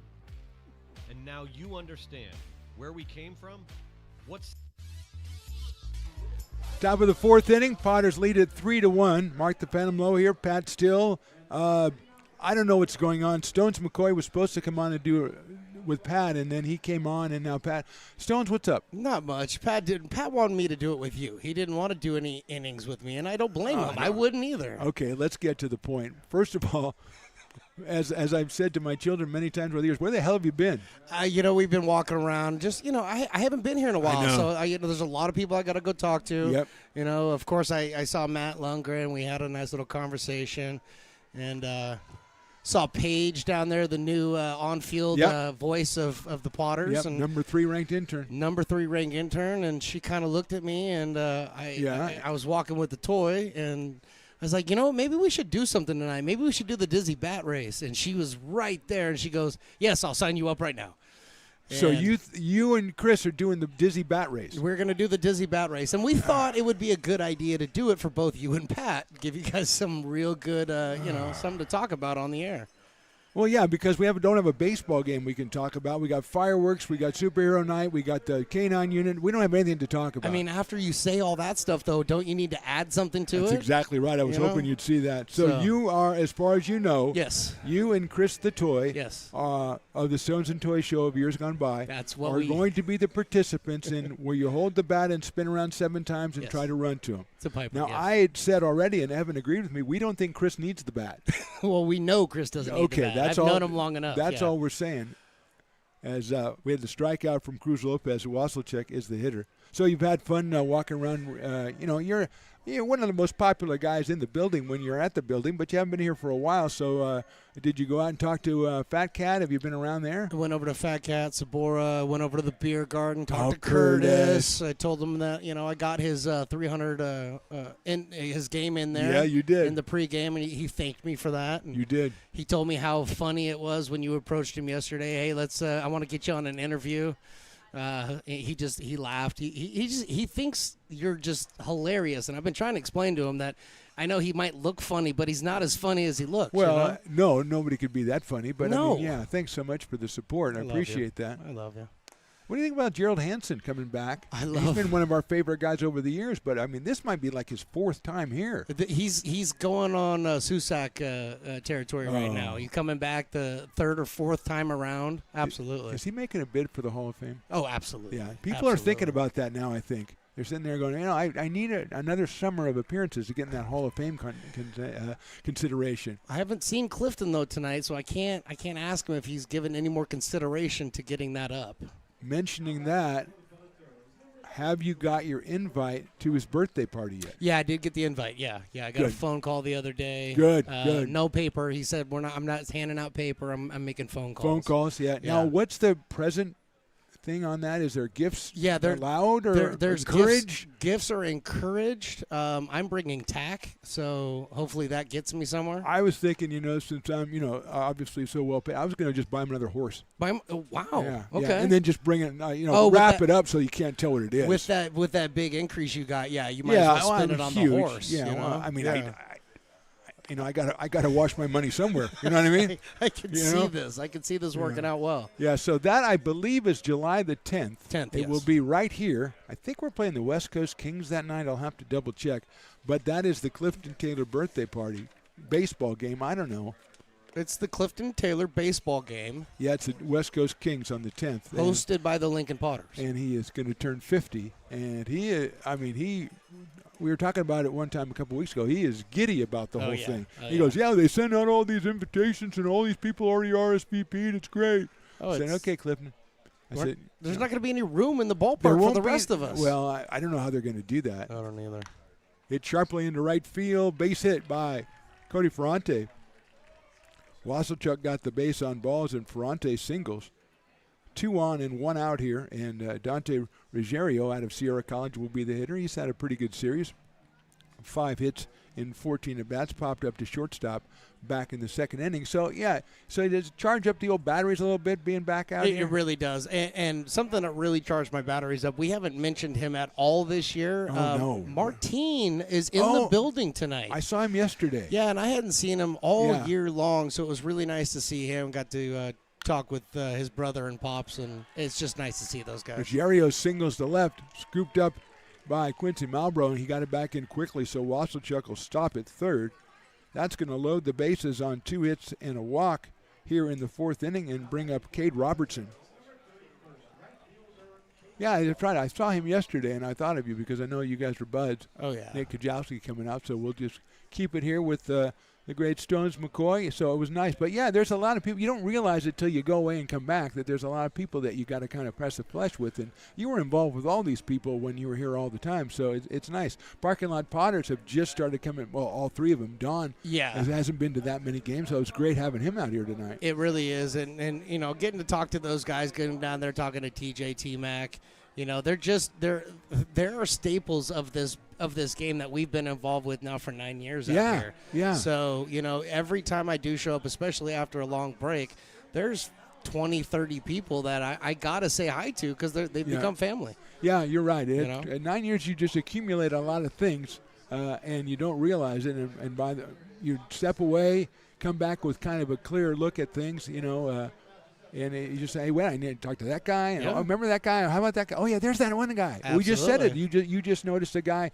that was taking pictures at one of the old interns here. Jason Riviello, former intern and Potter's pitcher. Yeah, he was. It was interesting because he was on the intern rankings and he was pretty low in the intern rankings. Swinging a miss for Robertson, and then he went out and actually pitched for the team, and he pitched an inning, and it was a scoreless inning, so he went right to the top of the rankings. Right to the top. But then the next time he went out, he didn't last the whole inning, so he went way back to the bottom. But we had to take him off the intern ranking board at that point, and right? sometime we did move him over to the other category. The other category, yeah. So here's Robertson, struck out his first time, check swing on that one. It is a ball in the dirt. Mason Belding behind the plate for the Potters. It's Wasselchuk at third, Ferrante at second, and Ruggiero at first, and brought Stones McCoy up here. And immediately, the Peloteros start a rally. They're pesky Peloteros. Yes, they are. But it stands for ball player, Peloteros. Oh, yeah, absolutely. No, it does. Yes, it does. That is correct. Robertson fouled that out of play. Guess who knew that? Pat. Nope. You? Nope. Not this guy. Yep. The great Evan, the engineer, who's now is becoming the president of the company. Well, the thing of it is, Stones, and you haven't noticed this probably since you haven't been here daily, he's turning into kind of a Mr. Know-It-All. I like it. Yeah. I like it. Swing and a miss. Big strikeout right there for Hansen. I just like seeing this battery right here, you know. We've had this battery for a few years out Hansen here. in building? Yeah. It's up to Rain Miller, who, oh, by the way, hit a home run over the left field fences last time up.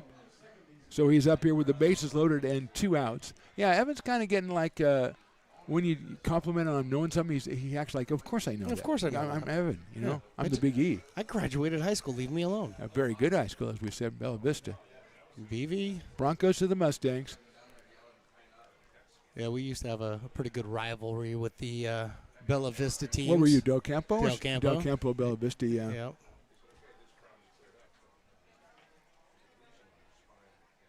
Swing and a miss. Now, Bella Vista had the great Gordon King, who played for the New York Giants as an offensive lineman for many years. And, of course, Del Campo had Matt Barnes and Dusty. Dusty. So, I mean, you guys, they were pretty good going at each other. Not too bad. Very representative. And Not I'm sure too Bella bad. Vista, I'm sure they had many other people. I'm not trying to exclude anybody. Oh, there's but a bunch, yeah. Yeah, that just comes to mind right away.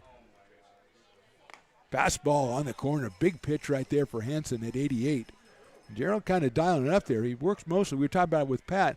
Great Pat Still, who for some reason came out to be with me and he's not here, about how Gerald mixes it up, really uses speeds and locations, and he came in with a fastball there in the dirt. Nice block by Mason Belding. Well, just that 2-pitch sequence right there with the fastball up a little bit, and then he's trying to get him to chase something down in the zone. Yep. When he's ahead in the count. He's a really good pitcher, and he's a mental pitcher. He knows what the counts are. He knows the hitter's strengths and weaknesses, and he really tries to play to that. And Miller up there with his utmost confidence after hitting it out of the park last time. 2-2, bases loaded. Foul back to the screen. I remember the days when you used to wince at every foul ball because you're afraid it's going to hit your camera. Absolutely. And now they have your camera tied up in like some sort of elaborate Charlotte's Web or something It's over like there. a pirate's nest. It is. Yeah. It really is. Yeah. A crow's nest. A crow's nest. Yeah. Yeah, not a pirate's nest. Could be a pirate's nest. Never seen Here's one your before. guy, Martin, right now. There he is. He's got that nice Portuguese banner on as a headband. Sharply hit right off the leg of the. See, that's something that I couldn't do? Is that what Yeah. you're trying to say? Well, he actually something you would do is get hit by the ball. Get hit by the Yeah. ball? I think he actually avoided it. I don't think he hit him in the leg. Actually. I am surprised. Yes. That when you were coach, you didn't think of that garbage can thing. Like the coach did last night for Peloteros when he brought the garbage can out and put it behind home plate. Over all the years, we've thought about it. Just nobody's ever Call decided strike to do three. We may get another garbage can. So the base is loaded. Nobody scores. We go to the bottom of inning number 4. Potter still on top 3-1.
Lincoln Potters Baseball. Placer County's best-kept secret is back for another exciting summer at historic McBean Stadiums. Loaded with fun for the whole family, local beer, wine, and eats. Fireworks, giveaways, theme nights, kids zone, and more. Come join in the fun and enjoy small-town baseball with Major League Entertainment. Tickets on sale now at LincolnPotters.com. Lincoln Potters Baseball. Come on out and join in the fun. Buy a personalized brick for you, your loved ones, or your business, and show everyone your commitment to Lincoln baseball. Framed and engraved by our own Lincoln High Ag program students, your brick will be featured on unique movable brick walls. Find your name in the stadium entrance for the 2024 and 2025 seasons. Then visit your brick in its permanent home inside the stadium. Bricks can be purchased here for $250. Get it now at friendsofmcbean.org. Bottom of inning number 4. Potters lead this one 3-1. Mark the Phantom Low here with the Big E, and Stones McCoy is my guest. Pat Still is sitting back on the couch talking to Chris Toy. I don't think either of them will ever be the same. Stones, I just overheard you talking to somebody. Did you say that you tried to get a haircut to change professions? No. I went and got my hair cut. I don't know if you've noticed, but my hair is very short right now. Fantastic, yeah. Thank you. I appreciate that. But as I got my hair cut and it was ending, I told the gentleman, you cut it a little short on the top. You kind of made me look like a cop. And his reply was, well, you kind of look like a cop when you walked in. Oh, my God. So I guess I have a cop haircut. So is this something you're going to go into the recruiting station and go, I already have the haircut. You guys got any jobs? Yeah, I just want a cruiser. Can somebody give me a cruiser? Luke Euler is the hitter. He's followed by Jackson Henderson and Mason Belding here in the bottom of the 4th. Our new pitcher is Connor Grady, coming to us from Pacific University up in Oregon. And he delivers strike 2 to Euler. So Jay Tooker went 3 innings, 4 hits, 3 runs, 3 walks, 4 strikeouts. Couple innings longer than his outing last time. The only thing really, I think he threw the ball pretty well. He did, he had 3 free passes with a hit batter and 2 walks. But other than that, I thought he threw the ball really well. Looked good from our seats down there right behind Section 105. Is that where you were? The Toy and I went down there. It was many moons ago we put those chairs in. Oh, yes. And we had never really got an opportunity to enjoy that front row. So we went down there and took in a couple innings. I hope you dislodge anybody that was sitting there. So, excuse me, I installed those seats. I think I know who has a ticket. No, unfortunately, the parking lot Potters decided the moment he and our butts hit the seats to yell at us and tell them that those are season ticket holder seats and for us to move. You put them in, you installed them. Come on. Yeah, we had a good back and forth. Swinging and missing. That gets through the catcher. Euler slams the bat, goes down to first base, and he is out. So Grady starts off with a strikeout of Luke Euler, brings up Jackson Henderson, who was hit by a pitch. Did you go introduce yourself to the Hendersons right there? No, I did not. And you know what? While I'm here and Hendo is walking up to the plate, I'm going to say a huge thank you and a shout out to the Henderson family. The merch that has been provided. Oh, sweet, wasn't it? Sweet merch, and I've never had anything from that school, so it's really nice to have, man. The Buccaneers from Shelton State. I dig it. Yeah, I'll be rocking that this weekend. Yeah, it looks like Dad's off getting a beer, but yeah, you got to go introduce yourself. So you bet. Watch out. Not now because Jackson's up. So you don't want to just take the headphones excuse off. Excuse me, hello there. Yeah, can you look up here, please? Away from the plate. They're out here from Tuscaloosa, and I'll tell you something. I wouldn't be surprised, like I told you. Wouldn't be surprised if Dad actually played for. I don't know who was not Bear Bryant, not Nick Saban, kind of between the two. Oh, in between the two. I don't know. Gotcha. He takes outside. Some of the fathers of some of the players, have just been huge. Dan Raddick, Dan and Kim Raddick, I met. They were out here a little while ago. He's a big guy. Tony Santiago, not a big guy, but a very commandeering guy. Very nice. I know, yeah. Oh, he's a great guy. Had a good talk, a good long talk with Tony. And out to second base, Rain Miller. The throw over to first and 2 quick outs for Connor Grady, and he'll face Mason Belding, who struck out his first time up. Yeah. The standard, of course, is Papa Raggets. Papa Raggets, yeah. Yeah. Papa Raggets popping buttons on his shirt, Raggets. Buttons on his shirts, grabbing kegs. Just, Yeah, that's the one way you endear yourself to this city, man. You buy a keg. The next round's on me for, 1,000 people, 1,200 people, whatever it is. No, he says, I'll go a little bit better than that. I'll just buy the thing out. I'll just buy it. Yeah, and I'm sure our guy, Curtis? our bowling guy, Curtis, is like, oh, yeah, that sounds good to me. Absolutely. Curtis probably tried to talk him out of it and go, no, you actually save money if you do it this way. I don't care. I don't care, Curtis. Curtis was just happy to pour all those beers. Take your bowling shoes off, Curtis. That's right. 300 games pretty sweet. I have to get him back up here and talk about that. Oh, yeah. Like he says, he's an athlete, Bowlers are athletes, too. I didn't say anything about athletes. I'm just telling you. Why do you have to come out with that? We had these conversations. You just weren't here. No, if you can smoke and drink while you're doing it, I don't think you're not an athlete. Absolutely. You used to smoke and drink in the dugout during the baseball game. Well, Babe Ruth did, yeah. Okay. Yeah, is he an athlete? Special privileges. Okay. If you can hit 60 bombs, you can do whatever you want. That's true. I never did get to smoke in the dugout. You did drink, though? I did try to drink in the dugout, yes. I'm not talking about slow pitch. Inside. No, that's frowned on. Any level. No. Recreational or, organized, that's frowned on. I'll give it up to watch the UFL championships today, the football league. Yeah, the football league. Yes, I know what it is. And somebody made a great play, runs into the end zone, and he grabs a beer from a fan and he drinks it during the game. I think that's frowned upon. You made me laugh, and it was call strike 3. We're going to top inning number 5. Good inning for Connor Grady. Stones, thanks a lot for coming by. I don't know if you're going to be back when I get back. Who knows? Nope. Let's go to the 5th. Potters on top 3-1.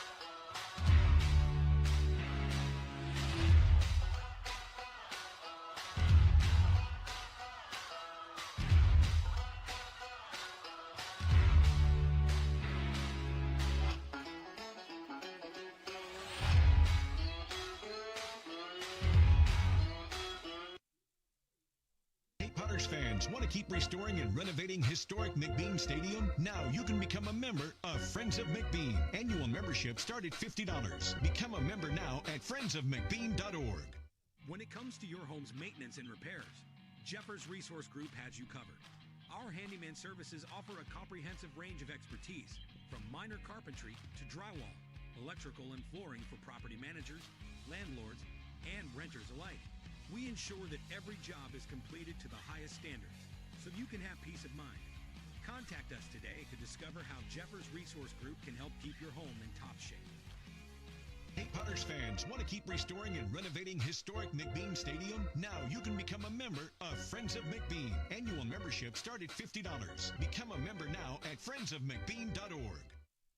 This job is the Esplanade Turkey Creek phases 4 and 5. Our scope of work for this project is full scope, so we've got all the underground, all the joint trench, and all the top side included with it. We're putting in sewer pipe, manholes. We're not doing services yet. We go through and do all the main line.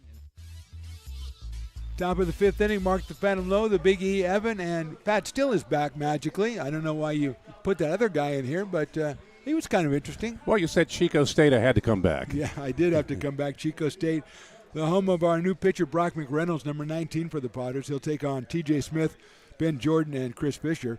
Gerald Hansen, your guy, was very impressive, Pat. 4 innings, 3 hits, 1 run, 1 walk, and 7 strikeouts. And who knows the last time he pitched? He was very sharp. He made one mistake. Yeah. But you know what? And give credit to Rain Miller. I mean, he took the pitch and took it out of here, and that's what happens sometimes. You know, it's funny. You can go.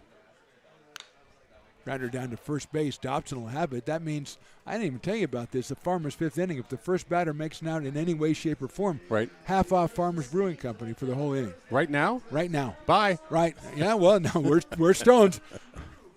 We can get it delivered to you, Matt. Don't worry. You know, I was going to say, you know, you have a great outing like that with all those strikeouts, and you have great control. And the one thing that he'll go to sleep thinking about was that home run pitch. Yep. And probably whether, like, was it a location mistake? It's what led to it. Did he just not throw it where he wanted to? Did he take something off that? Was he trying to do something he shouldn't have done? At some point, the batter gets some credit too. And it wasn't a cheapie. I mean, let's be honest. It was a legitimate 4-bagger.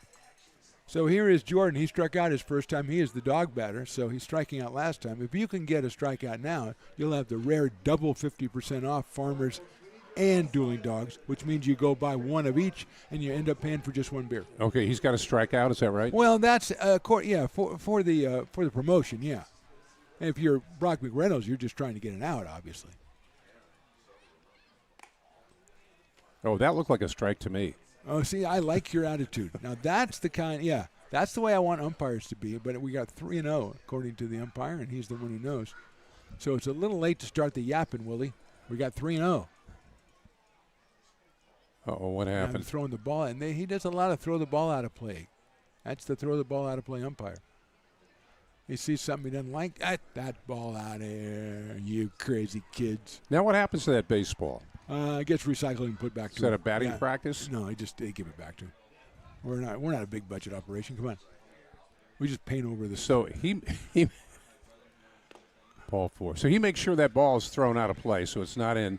But you could give it right back, and he'd never know. I can speculate that would be true. Now I don't know what was wrong with the ball. Perhaps it had a telltale mark on it that you would be able to tell it was what it was. But yeah, I'm saying maybe you put it in you give him 8 balls next time, and it's snuck in there. Third from the left, I like it. Chris Fisher, the hitter, fly to right, struck out. Home run in last night's game. 7 hits in the series.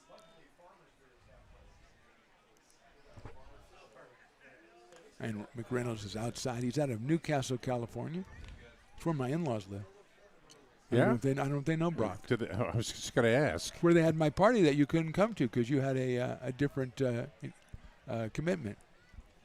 My birthday party was in Newcastle. I didn't invite Brock or his family either. So actually, I was there. I was standing outside waiting for an invite. Well, you had the invite. You were standing outside waiting for someone to come get you. Right. I don't know that this is the right house. I need someone to come out here because there's a gate. There's a gated property. So there you go. Well, I didn't give you the gate code or anything. I just said, wait outside. I'll come get you. No. And I forgot about it. Okay. It's okay. I know. It was a good party. Tom was there. He told all the jokes he usually tells. His party jokes. It was very good. Jerry Reynolds was there. Did he bunt at it? I say he did. He didn't. 2-1 on Chris Fisher. See, that happens a lot where it looks like the batter made an offering and then they never call it a strike. Nope. Sometimes they leave the bat out there and then they kind of like don't pull it back, but they don't bunt at the ball, but the bat is still out there. Right. Uh-oh. We might do it again. The thing that's crazy to me, and I see this a lot, is when the batter squares around to bunt and pulls it back, lets it go, and it's right down the middle. It's like if you're going to bunt, just bunt it. Was it some sort of big fake or something? Probably. Okay. That's in the dirt. It's a bunt situation, and they throw it right over the plate, and you say, I don't want to bunt it.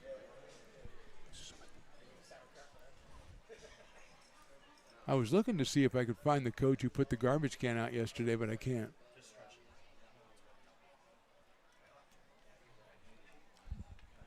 3-1. Jordan is at first. Fisher takes ball 4. Uh-oh. So a couple of base on balls in a row puts runners at first and second. Remember, last inning, obviously it was Gerald Hansen, but the Peloteros had the bases loaded and did not score as he struck out the last 2 hitters of the inning. And now Cruz Lopez will be the batter. Carson Moore comes in to chat with Brock McReynolds. Little mound meeting. A couple of mound meetings, trying to everybody get on the same page here. Is this sponsored by anybody? The mound meeting? Yeah, it is. It's sponsored by Papa's Coffee Company. If you have a break, why don't you make it a coffee break? Okay. Papa's Coffee Company. Okay. Are they here? Yeah, absolutely. Here it is. Wait, did you just give me a gift card? Yep. Nope. I don't know, is it? I think that's a. It might be. That's a gift card, right? Yeah. All right, it's yours. No, I got to give it back to you since you didn't know what you were doing. There. No, I just go up there and say, "Hi, I'm Phantom." And they just give me whatever I want. They give me the Phantom Go with the Flow specialty drink. That's in there for a strike. Willie has a specialty drink. It's called Willie's Wild Card. It's got like Dr. Pepper and lemon and cherry in it. For real? Yeah. Ask him. He'll tell you. That sounds really good. It's really good. We'll ask him about it. He's over there not doing anything, but he's usually busy during the inning, so we can't ask him about it. Grounder to the left of second base. Moore has it. He'll get one at first, and the runners will move up. 2 outs in the inning now, but runners at second and third, and it'll bring up Andrew Wasselchuk. Yeah, he was jealous because I got my Go with the Flow. And so he wanted one, and he went on the mic and asked for one, and sure enough, here she came up, Willie's Wild Card, and it's pretty darn cool. Okay, a few weeks ago, I was at a minor league ball game, the Kannapolis Cannonballers, and they had a bat dog, and it was fantastic. The what? Kannapolis Cannon? Kannapolis Cannon. Cannon, That's awesome. Kannapolis, North Carolina. And the bat dog, though, I mean, that thing they had him in a little, like, screened-in doorway, and every time there was a bat thrown down, he was just going crazy to get out there and get the bat. That's unbelievable. I love that. Now, that used to be more common than it is now. They used to be bat dogs. Yeah, around. you don't see it so much anymore. Yeah.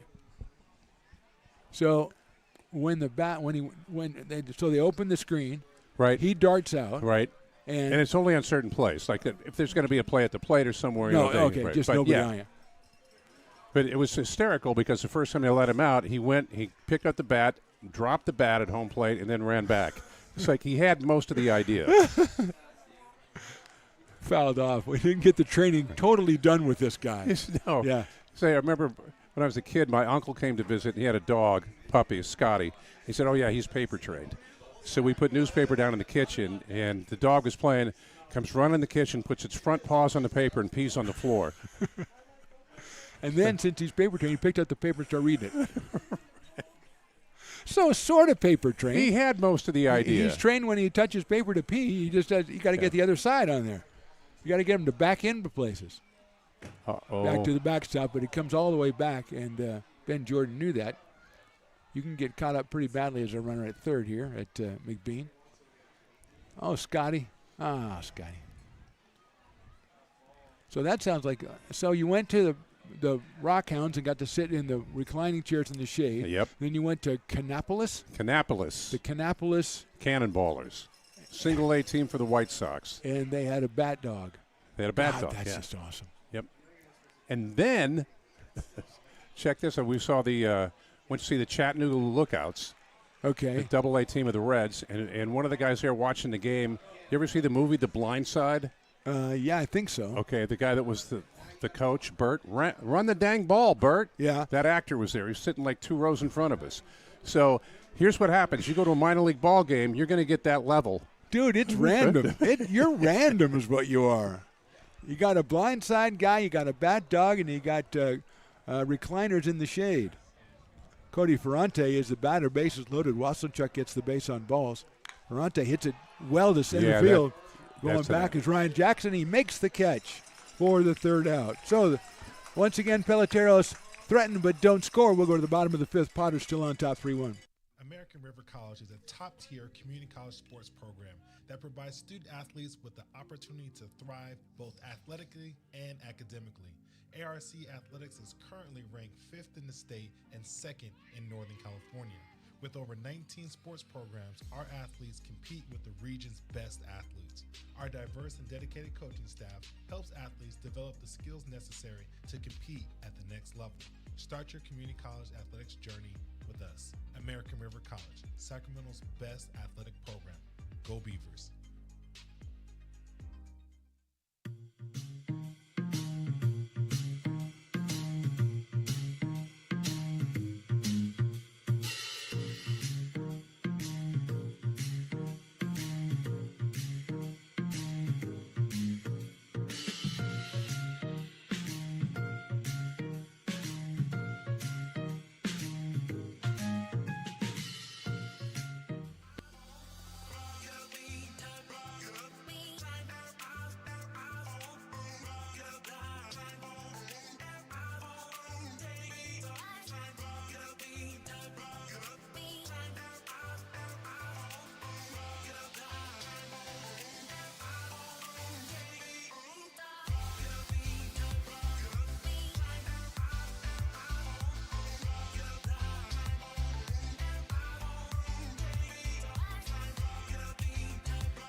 Hey, baseball fans, you may have noticed our scoreboard goes out from time to time. You can help us get a new one. Give $20 and get a chance at winning 2 tickets to some of the region's biggest events, like the Outlaw Festival with Willie Nelson, Bob Dylan, and John Mellencamp, a Sacramento Kings game, or Ringling Brothers Circus. All proceeds benefit the Big Swing Capital Campaign. You can buy now at friendsofmcbean.org.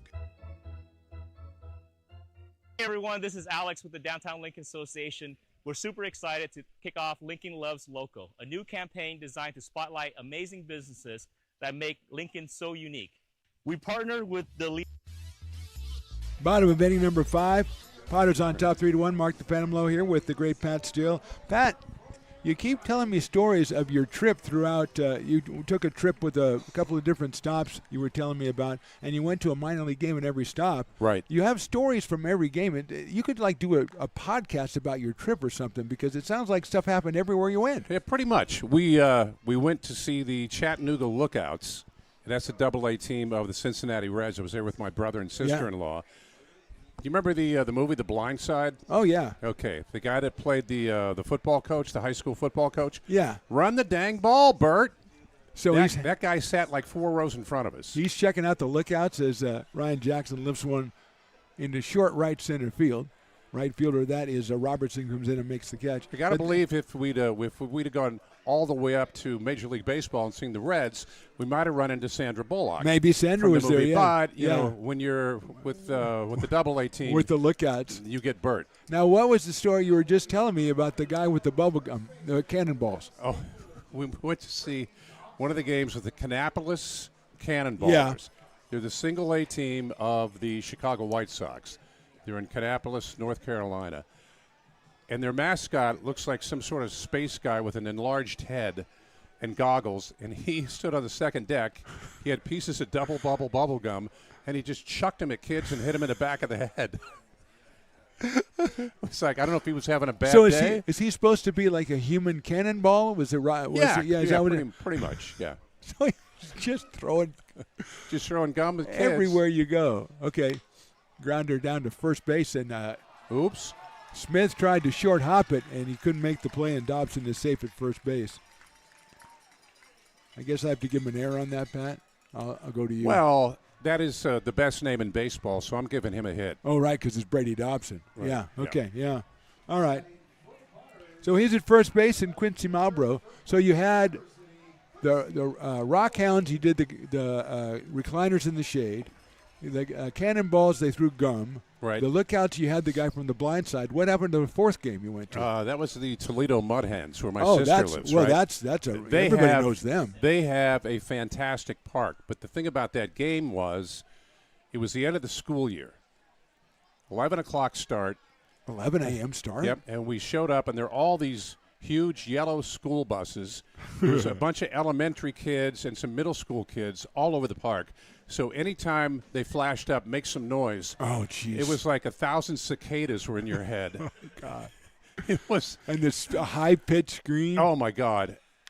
If you could have recorded that and played it to the dog next door, you probably would be, successful. And the best was there was one girl, and she didn't get a baseball, and she didn't get to catch any gum or whatever it was that was being thrown. And every time she missed, she would just go, "It's not fair."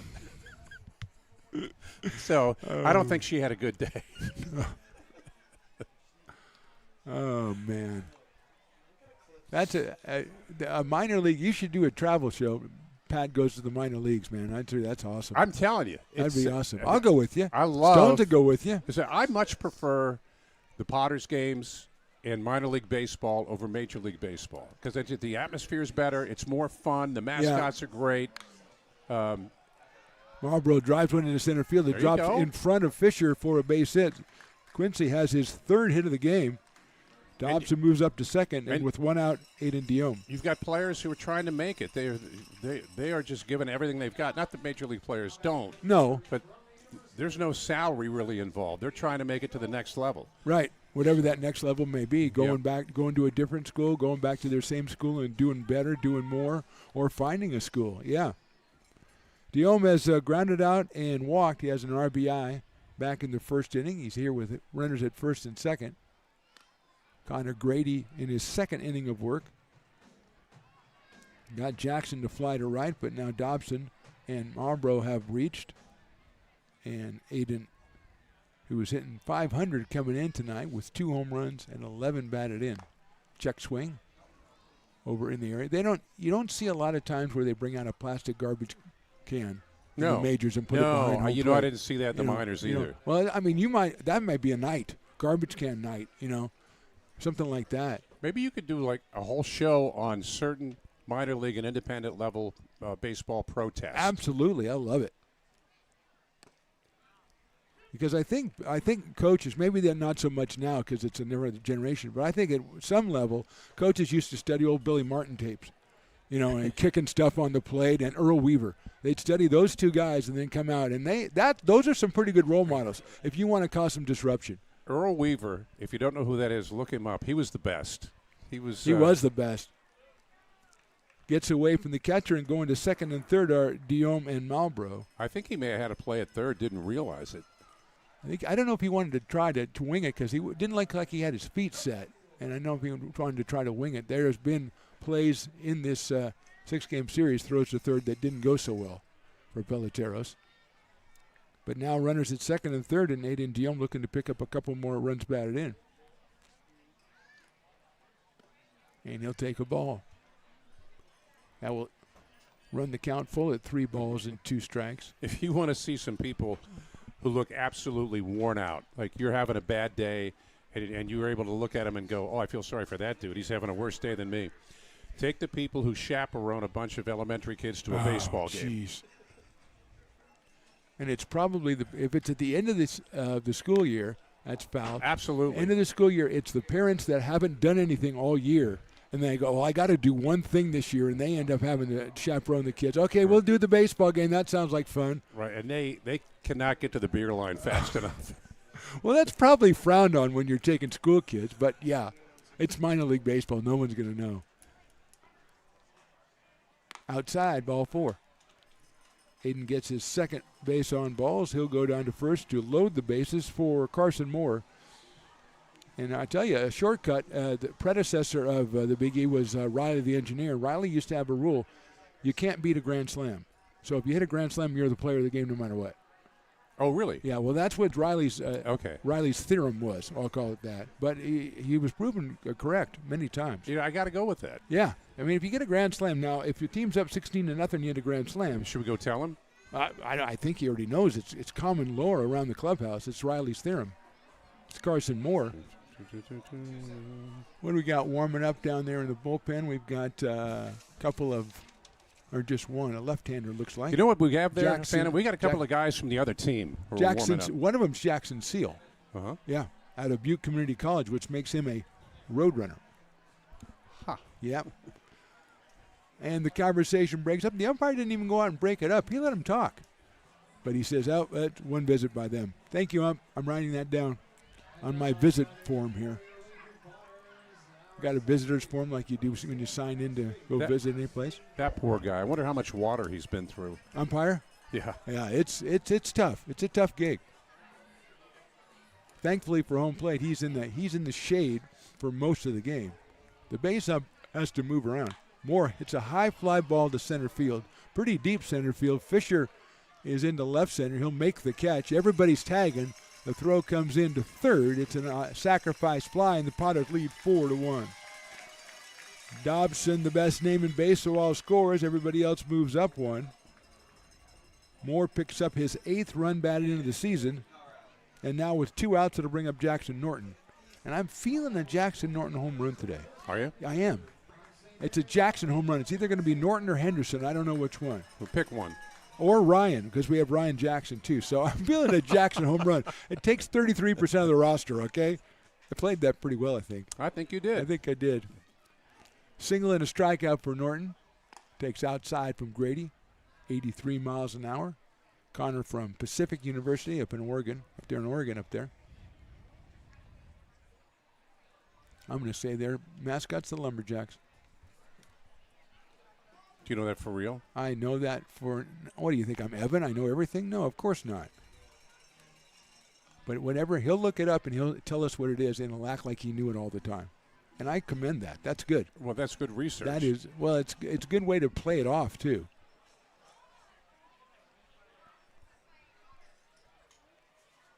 Swing and a miss. Looks like 2 balls and 1 strike on Jackson Norton. This one? Outfield straightaway and deep. Their mascot is a boxer. Just any boxer? I don't know if it's Thomas Hearns? Yeah, exactly. Thomas the Hitman Hearns. The Pacific University Hitmen.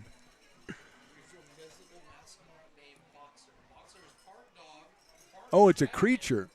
It's a creature that's part boxer. I hear Stone's reading it. It sounds awesome. Yeah, it's a lot like you, a mythical beast. Mythical beast, yeah. Part Chinese mythology. That's me. Of the Boxer Rebellion. Okay. Actually, I'm glad we went down that rabbit hole. It sounds pretty cool. 1-2 now. Outside. Said 1-2 there. But it was 3-2 up on the scoreboard. Okay, so there you go. All right, yeah. So now the bases are loaded again. There you go. Way to take over once again. I love it. Is this your home run guy? Luke Euler. Jackson Norton, Jackson Henderson, Ryan Jackson. 5-7-9. Now Luke can illustrate Riley's theorem. A grand slam now would probably go ahead and give him a player of the game honors. That's outside from Grady, who's given up a single and walked 3 in the inning. Actually 2 in the inning.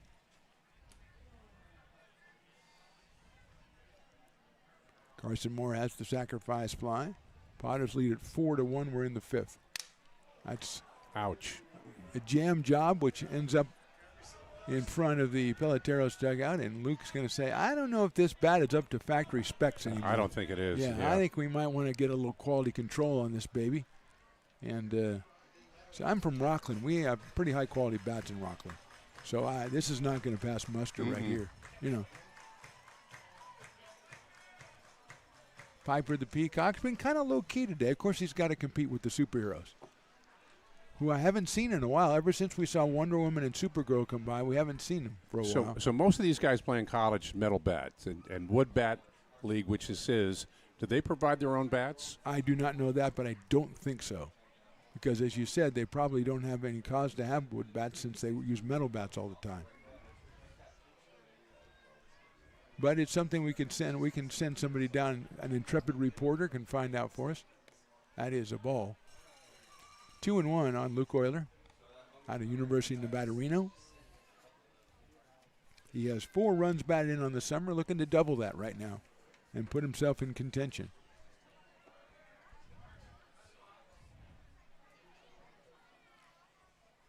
That is strike. 2-2. So when the batter rolls his head back in disgust, that means he doesn't agree with the call. Or he's looking for another answer. Can I get a second opinion, he's please? Looking back here. Is Phantom still with me? Yes. Yeah, Okay. I'm right. Yeah, I'm here with you, Luke. Don't worry, bud.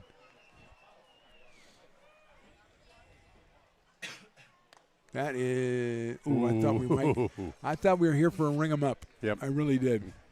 I don't know if it was a strike or not. It had the look of one, and the catcher Ruggiero is agreeing.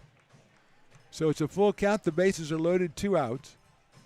Everybody but the runner at third will be taken off. It's hit down to third. Lopez, a nice play by Cruz Lopez, and he gets to the bag. That was close. Just ahead of Aiden Diome. So the Potters score once in the 5th. We go to the 6th. They're on top 4-1.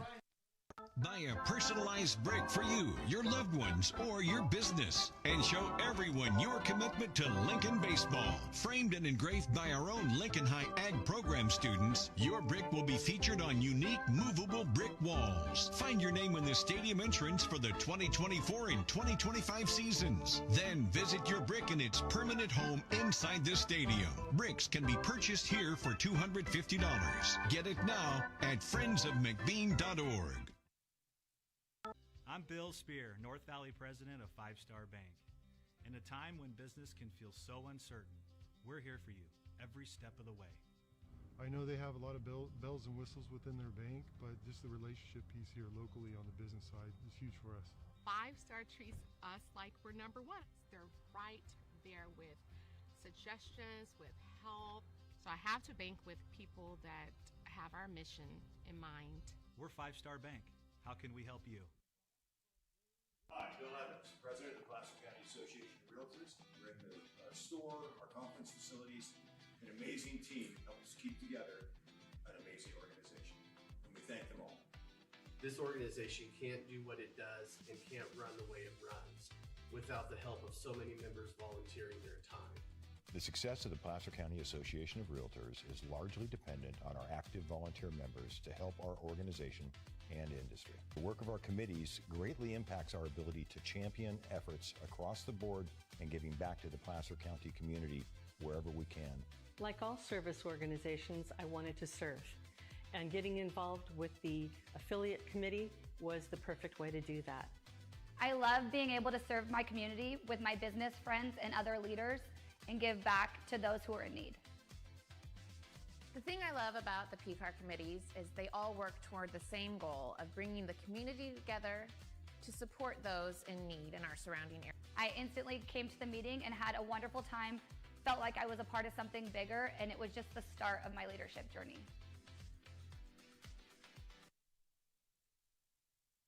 Hey, Potters fans, want to keep restoring and renovating historic McBean Stadium? Now you can become a member of Friends of McBean. Annual membership start at $50. Become a member now at Top of inning number 6. Pat's still showing me pictures of the bat dog at which game was this again? This is Canapolis? No, this was. Yeah, you got to put on your headphones here. That was the Canapolis Cannonballers. And they had the bat dog, and that dog is awesome. He just sprints out there. Got that tail wagging. There he goes. He gets the bat. No, he missed the bat. Now he has the bat. And he brings it back. That's awesome. Yep. Dante Ruggiero is the first hitter. Off the new pitcher, Troy Yeltsin. Third pitcher for the Potters today. Gerald Hansen went the first 4. Then an inning from Brock McReynolds in which he gave up no hits, but he walked 3. He didn't give up any runs. Got out of it with a fly ball to center field. And here is Yeltsin.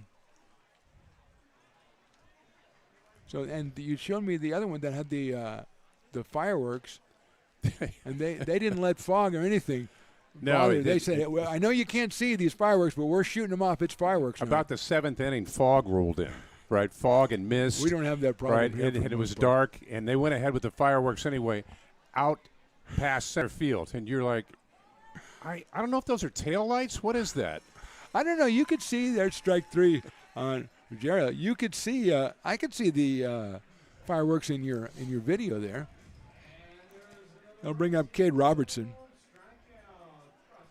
Robertson has struck out both times he's been to the plate. Here's a great one. So I'm with my son and one of his coworkers who are at the Canapolis Cannonballers in North Carolina, and it's Memorial Day weekend. So this is on a Saturday. And they wanted to stretch their legs, so they're up talking, standing up. Okay. And the PA guy's talking about, our servicemen and women and how we need to honor them. And if you're a serviceman or woman, please stand up, or a family member. And they're just chatting about whatever. But all of a sudden, my son realizes people are like, hey, thanks for your service. Thanks for your service, it's like, pal. what? Oh, no, I didn't go. Could you sit down, please? I know it sounds like it was a great trip. It was a wonderful trip. Foul ball back to the screen from Robertson. Now, do you mind telling people the story you told me before about how you found out you were going on this trip? When I was going to retire, my wife asked me one time, "What do you want to do?" And I said, "I want to see my family." So I've got a sister in Ohio, a brother in Alabama, my son's in North Carolina. Nice play by Dobson, best name in the business. Did he get the bag? He did. Nicely Brady done. Dobson to Yeltsin for the out at first base. Please continue, sir. And another brother in Texas. So what she set up, I get home one day and she goes, "Sit down, we need to talk." And I'm like, oh, man. But what she had, because she wanted to make sure that I had my birth certificate, I didn't have my real ID yet, so I had to go get that. She set up flights, like every 3 or 4 days. I was with a different sibling or my son. Hotel rooms, because, you don't want me staying with you. Yeah, I got that. Car rental. And then at every stop there was a ball game to go to. That's great. And that was it. That's just great. Yeah. That's tip of the cap. That's somebody who pays attention, right? Who's the Hall of Famer in that family? That's what I'm asking. Not me. That's what I'm asking you, mister. That sounds like you had a great time. And saw a great slice of Americana, too. Yeah. Because the minor league baseball is endured forever, it seems like. And every one is so unique, And people just love it, Oh, yeah. And they're very true to their team, right? Well, that's their city. I mean, that's their identity, that's right? Their pride, yeah. Yeah, pride, exactly. Rain Miller, the hitter, he has homered and struck out. It's like I keep telling people, and I have for years, have you been to a Potters game? Well, no. You have to go. If you like baseball even a little bit, you should come to a Potters game. There you go. You'll have a great time. There's the commercial for the Potters. We'll go to the bottom of the 6th. Nice job on defense, by the way. 1-2-3 from Yeltsin. Potters on top, 4-1. President of the Placer County Association of Realtors. We're in the store, our conference facilities, an amazing team helps keep together an amazing organization. Emergency return because we have Evan take care of the camera. Evan does it. It is the spinning bat race. It is Stones McCoy. It is the great Chris Toy. And Stones, they're going to do the spinning bat race. They've got to do 7 times, spin around the bat, and then try to get to Piper. This should be, they should study this in medical schools all over the world. Okay, come on, hurry up. You got to go faster than that. You're going too slow. There goes Chris. Oh, wait a minute. Chris, where are you going, Chris? And there goes Stones. And the great thing is that's how they run most of the time. The winner is Chris Toy, and Stones tries to tackle Piper the Peacock. Bravo for everybody involved. Question. Yes. You said 7. Yes. I counted 4. And yet still they had the effects just like there were 7. Well, you know, if they were younger, they could do 7. I think these are the only 2 contestants that came in pre-spun. And you could tell. So what does he win? I think that's a really good prize, but I forget what it is. But I got to give Toy credit. He made it all the way onto the field, which usually is a sign of that it's worked, and then made all the way back and still won the race. See what we got going on here, the left-hander. Number 27, that's Jackson Seal. Connor Grady went 2 innings, gave up no hits and 1 hit and 1 run. So he'll start us off here in the bottom of the 6th inning. I think they did a tremendous job, those 2, in the spinning bat race. But like you said, 7 may have been it's a stretch. It's an ambiguous number, let's just say. It's a wishful number. Let's just say they might have done 7. Jackson Henderson, the first batter against Jackson Seal, a left-hander out of Butte Community College. Henderson has been hit by a pitch and grounded to second. Dad Shay, Mom April, and Grandma Bobby in the crowd, as they were yesterday. They came up, gave us some great merch from Shelton State, which is Jackson's school, the Buccaneers. I don't know I didn't look what city that college is actually in. Henderson takes a strike from Seal. Mason Belding and Ryan Jackson will follow here in the bottom of the 6th. Potters lead this one 4-1. That's in the dirt.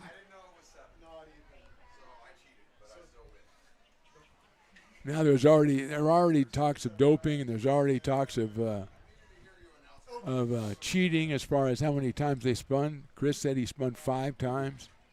He forgot it was supposed to be 7. I don't know if I'm buying that. The thing about it is Stone's bet on himself. Yeah, so. He did. Actually did. But the problem is he bet Chris. So that's okay. You can owe me. $1,000 you're slicing the woods. That's okay. You can owe me. 2-1. I'm with you. There's no gambling at Bushwood, sir, and I never slice. Judge Smales was, under pressure, he wasn't a good golfer. No. He was not. You put him, get a little rattle, you rattle him a little bit, he can't handle it. Now, Danny Noonan. That guy could handle ice water, my yeah. friend. Yep. That is outside for a ball. Miss it, miss it, miss it, miss it, miss it. Yes. One time we were at the American Century Golf Tournament up in Tahoe. This has got to be like 20 years ago. And we were covering it. And I was sitting around in a break, and I had like a polo shirt on. I kind of looked like a official person. And this guy came up to me, and I was reading the pairing sheet to see who we might get for an interview or something. And this guy comes up to me, and he goes, "Hey, do you know when I play?" Because he thought I worked there. And I had just been reading, and I said, "Yeah, you play at 9:25. He goes, "Okay, thanks." I go, "That means you have time for an interview." And that's how we got Danny Noonan on our show. Oh, that's great. It was Michael O'Keefe. Yeah. And he had probably went, Christ, I guess I got to because that guy helped me out. Is he a good golfer? He had a nice swing. I think he learned that swing for the movie. He was not a golfer at all, but a great actor. Henderson gets the walk. So, yeah, it pays to read the pairing sheet. Yeah, you got plenty of time to come on the show. And he was a good guy. Here's Mason Belding. He has struck out twice so far today. 5 for 19 with 6 runs batted in on the summer for the product of Del Oro High School, Louisiana State University. I noticed that Stones and Toy came up here very quickly and then just jettisoned. They just didn't want to stay around. No. Because there's a lot of impropriety. Belding pops that one foul. A lot of allegations of impropriety. We were up in Tahoe one year for the same time that the golf tournament was going on. And I think my oldest son was about 10. And we were in walking distance of the golf course. I said, hey, you want to go check out Michael Jordan? Yeah, why not? He's not there. I said, yeah, he is. No, so he thought it was more important to sleep. Yeah. And then I came back with a picture of Jordan, and you said, no way. Dude. You missed it. Dude. Kids, though, I'll come back at you because we were sitting on the driving range. Charles Barkley was out there. And Charles Barkley, famously a bad golfer, but he was hitting. There was nobody around, so he was just hitting perfect shots. Perfect. And then when Golf Channel came back later, he wasn't. But he came out there, and everybody was swarming around him. Everybody's swarming around him. He goes, I don't want to talk to anybody but kids. And my two sons were the only two kids that were allowed in there. Okay. And he went up to him and said, how's it going? And they just stared at him like they were looking up at a building. Neither one of them said a word. Oh. Belding rips it down the right field, foul. Neither one of them said. They were both frozen in time. You're a kid. You're starstruck. One was like 4 and one was 8, and they just stared up. And he was as nice as he could be. Hey, how you doing? What's going on? And everything. And they're just looking at him, and they didn't move. Okay, I'll give you an example of the opposite. When my son was about 8, we had a producer for our morning show named Louise Turner. Oh, she was the best. Yeah, about the nicest person. Maybe the best human being I've ever met. Yep. Fly ball to center field. Fisher makes the play and a little ray of sun out there, but Chris handles it for the first out. So her husband, Elston, assistant coach with the Kings. Right, former player. So my mother-in-law at the time has my son Lucas at the game, right? And Louise's son at that time is like a freshman in high school. Yeah. And after games, they allowed him to get on the court and shoot around. So apparently my son also was allowed to go out there. Louise let him and shoot around. So the next day, we're in the middle of the show, I get a call from my wife. And she goes, we have to talk to our son. I said, why? I said, he smacked Allen Iverson in the butt. And I'm like, what? Excuse me? And I'm mouthing it, and I looked at Louise. In the middle of a school day? And I'm looking at Louise, and she's got her mouth covered. She's laughing hysterically. She goes, it's true, it's true. Well, apparently he was out there shooting with her son after the game. They had played the 76ers. Iverson was coming across the court. He's on his cell phone. And my son thought at that moment he needed to run up to him, slap him across the butt, and go, good game, dog. I think that was the perfect time. If not, now when? So, yeah. So we had to have a little sit-down when I got home. Why? For taking advantage of a great situation and throwing in the dog makes it even better. Jackson 0-2 with the steal of second base is Jackson Henderson. I think that's just fantastic. Yeah, that's because you're not his dad. Well, no.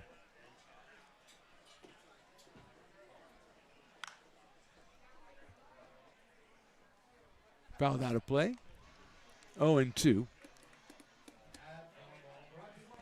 So you hadn't been out here in a couple years, Pat. Now, is it the same as you remember it? Everything the same? I mean, it's kind of even, I think it's even a little bit better experience now. They make tweaks all over the place every year. It's dressed up a little more. Yeah. I keep hearing about this great cold beverage that you're going to get me, but I haven't seen it yet. What? Willie's Wild Card? Yeah, Willie's Wild Card, yeah. We'll send somebody down for a Willie's Wild Card. I have to have Willie deliver that to you personally. He's very proud of his drink. As he should be. He is. He's very proud of it. But I love the fact that the stands are full. I know a lot of it has to do with not only the quality of baseball, but their fireworks. Fireworks tonight, yeah, absolutely. Lincoln fans love a fireworks display. And we did have superhero night. We had some Kansas fans dressed as superheroes. Line to right field. Coming on is Robertson. He'll make the catch and get it in quickly. I think that's Lamont Bufford out there in right field who's taken over for Robertson. 2 outs at second base, still Jackson Henderson. And let's go to the top of the order for the Pat Still avowed best name in baseball, Mr. Brady Dobbs. Here we go. Here we go. He has scored twice tonight, Pat, with your support.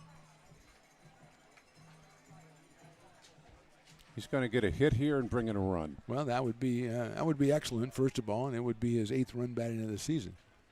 Lefty against lefty from Jackson Seal. Hits it out in the air toward center field. Fisher's going to have to go back a little bit, still going back. Reaches up and makes the catch. That ball was hit about 350 feet, but we needed a couple extra feet. So no runs for the Potters in the 6th. We go to the 7th. They stay on top 4-1.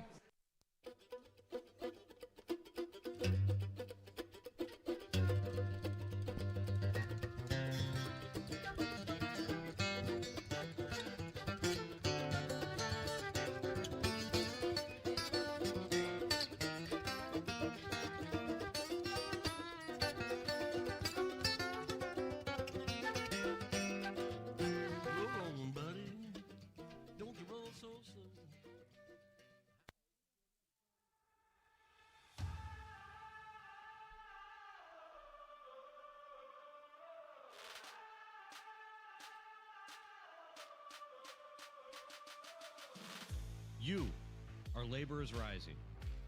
And now you understand where we came from, what solidarity means, and what we have ahead of us. No one's going to defend us but us. No one's going to help construction workers except us. And I can't wait to see you out there.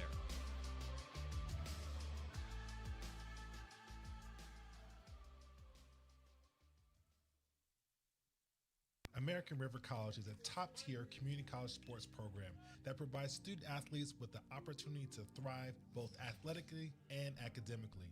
ARC Athletics is currently ranked 5th in the state and 2nd in Northern California. With over 19 sports programs, our athletes compete with the region's best athletes. Our diverse and dedicated coaching staff helps athletes develop the skills necessary to compete at the next level. Start your community college athletics journey with us. American River College, Sacramento's best athletic. I love this guy. Go Beavers.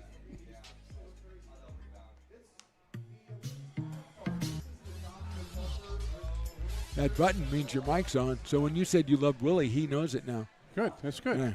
Yeah. You're getting a Willie's wild card, too. I don't care. I want Willie to know.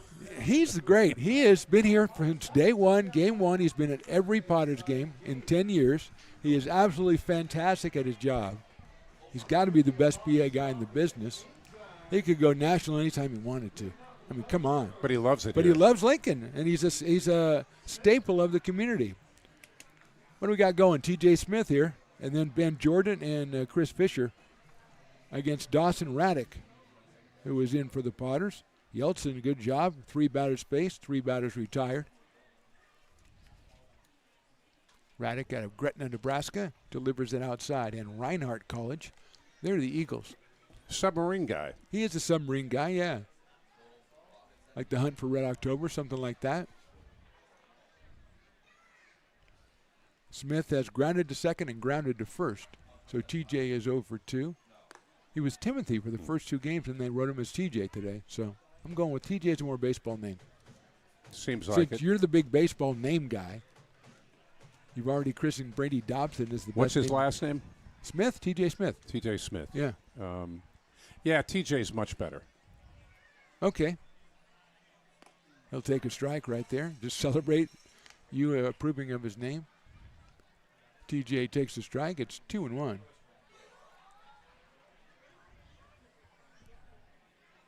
Ben Jordan is next. Then the top of the order, Chris Fisher. Here in the 7th.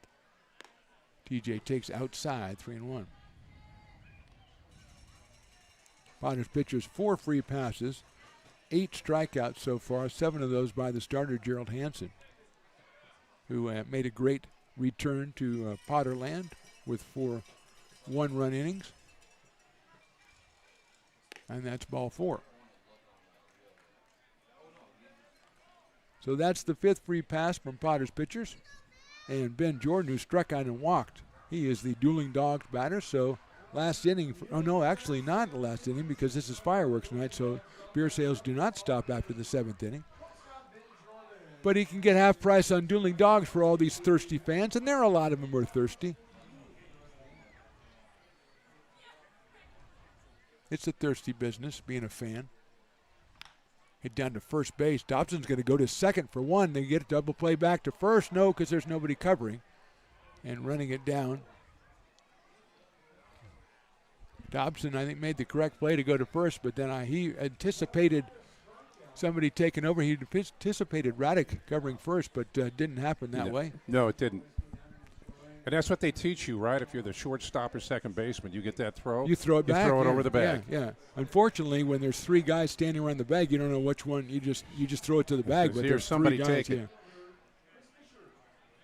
Maybe in that situation, if the first baseman's within a step of first, sometimes you step on first and try to get the double play that way. But Brady delivered a perfect throw to short. So here's Chris Fisher. He takes a ball. He has flied to right, struck out, and walked. 7 for 19 with a home run and 7 RBI in the 6-game series between these two teams. First 3 were all Potters. The last 2 have been really, really close. And tonight, no exception to that. It is 4-1 Potters in the top of inning number 7. Throw to first base. And he gets back in there, does Ben Jordan out of Roseville. That's closer than I thought it would be. Yeah, I agree. Fisher out of Sierra College plays an excellent center field. Covers a lot of ground.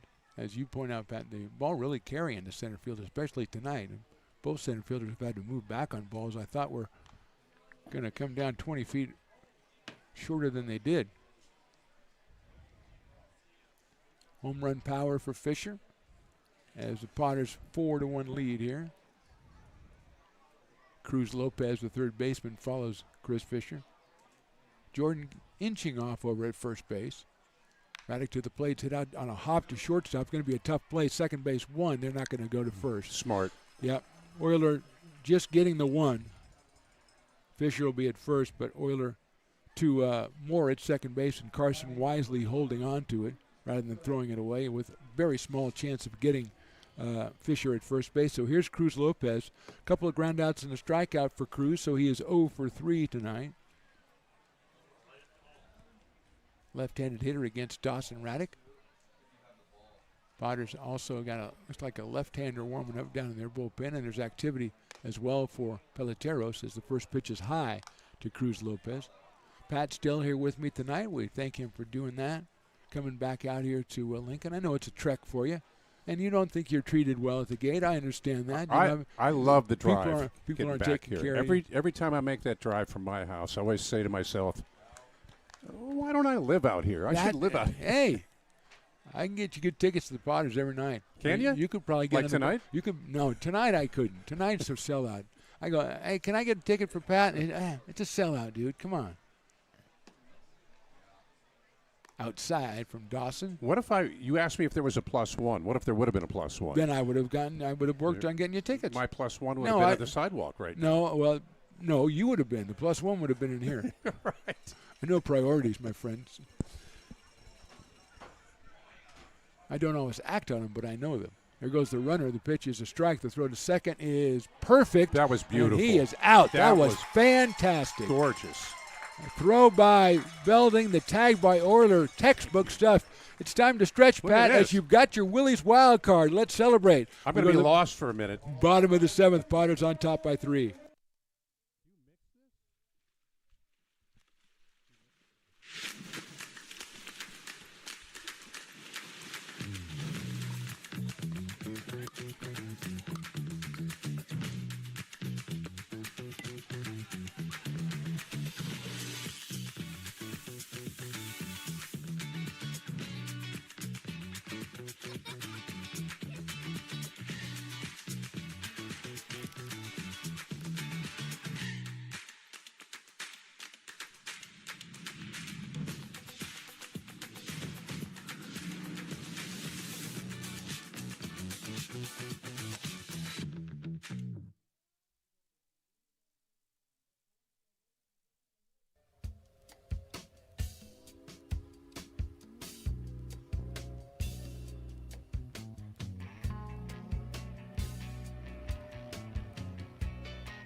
Lincoln Potters Baseball. Placer County's best kept secret is back for another exciting summer at historic McBean Stadiums. Loaded with fun for the whole family, local beer, wine, and eats. Fireworks, giveaways, theme nights, kids zone, and more. Come join in the fun and enjoy small town baseball with Major League Entertainment. Tickets on sale now at LincolnPotters.com. Lincoln Potters Baseball. Come on out and join in the fun. Buy a personalized brick for you, your loved ones, or your business, and show everyone your commitment to Lincoln baseball. Framed and engraved by our own Lincoln High Ag program students, your brick will be featured on unique movable brick walls. Find your name in the stadium entrance for the 2024 and 2025 seasons. Then visit your brick in its permanent home inside the stadium. Bricks can be purchased here for $250. Get it now at friendsofmcbean.org. I'm Bill Spear, North Valley president of Five Star Bank. In a time when business can feel so uncertain, we're here for you every step of the way. I know they have a lot of bells and whistles within their bank, but just the relationship piece here locally on the business side is huge for us. 5 Star treats us like we're number one. They're right there with. Bottom of inning number 7, Mark DeFaniello along with the great Pat Still. Evan still running the controls and doing a pretty good job. Liam Brown is the new pitcher for Peloteros. He comes to us from Sierra College. Jackson Seal, 1 inning, 1 walk, no runs. Looks like Jordy Lopez loosening up for the Potters in their bullpen. Quincy Malbro's our hitter. He's doubled and singled. So pretty good night for Quincy. Yeah, great game. Scored twice. He's driven in 1 out of Loomis, California. And Purdue University, the Boilermakers.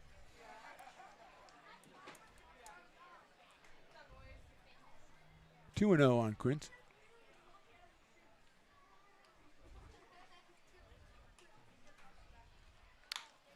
Slow chopper out to shortstop. Jordan across the diamond for the out at first base. So 1 down here in the 7th, and Aiden Diome will be the hitter. Is this how most of the games have gone in this series?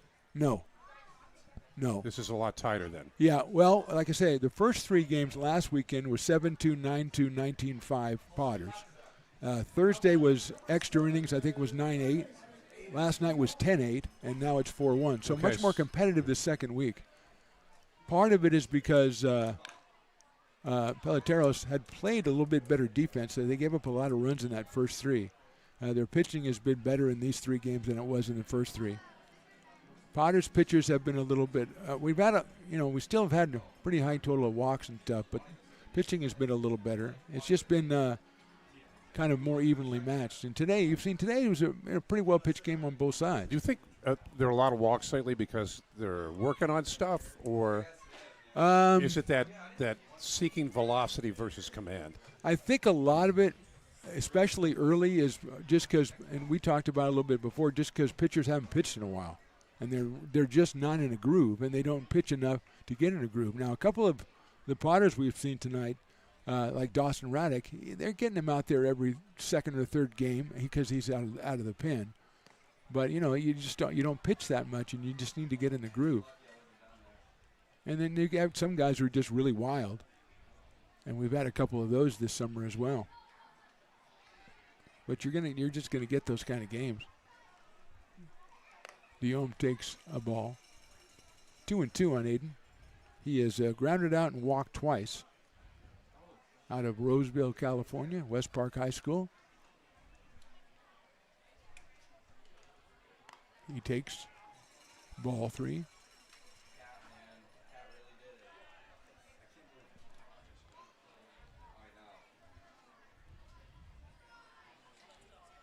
Swing and a miss. He got Diome on strikes. 2 quick outs here in the 7th for Liam Brown, and the batter is Carson Moore.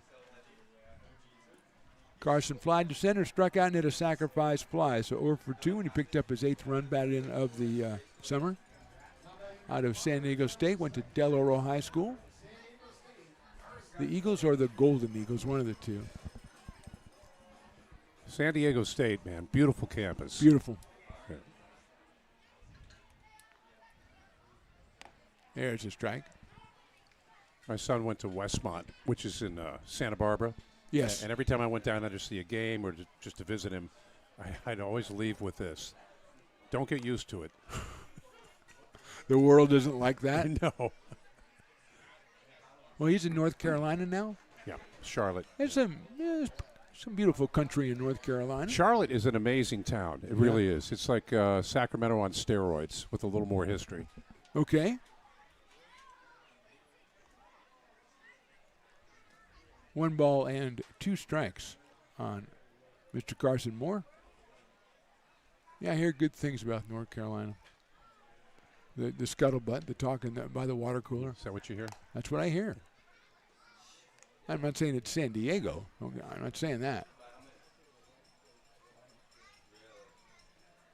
2-2 to Carson. Jackson Norton waits, hoping to get a chance this inning.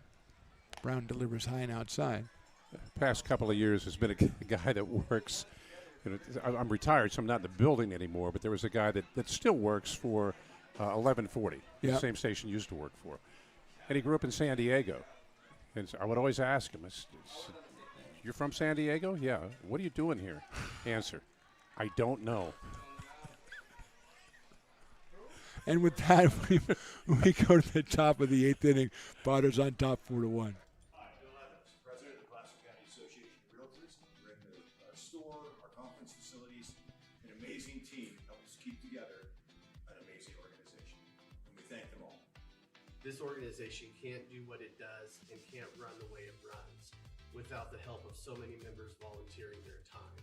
The success of the Placer County Association of Realtors is largely dependent on our active volunteer members to help our organization and industry. The work of our committees greatly impacts our ability to champion efforts across the board and giving back to the Placer County community wherever we can. Like all service organizations, I wanted to serve. And getting involved with the affiliate committee was the perfect way to do that.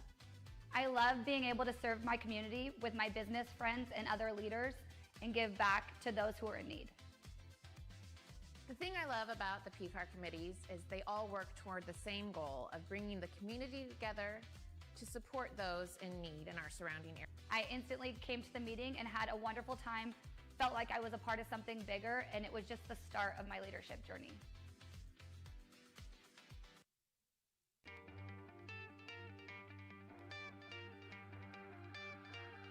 Gooseport Public House.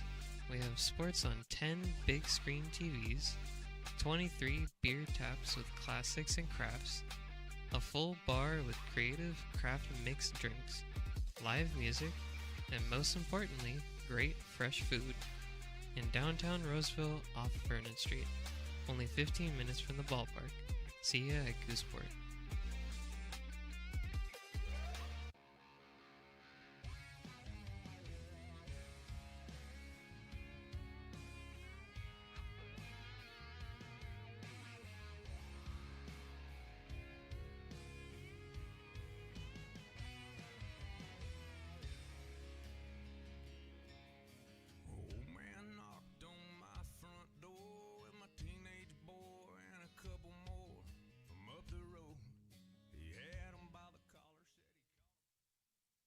Potters fans want to keep restoring and renovating historic McBean Stadium? Now you can become a member of Friends of McBean. Annual membership start at $50. Become a member now at friendsofmcbean.org.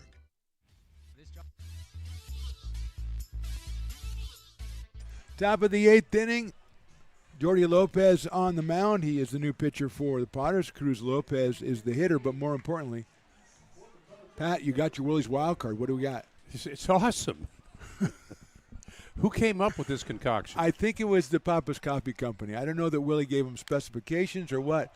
It's a pop-up right side. Second base is Carson Moore, and he has it. It's kind of a cherry thing, Dr. Pepper with cream.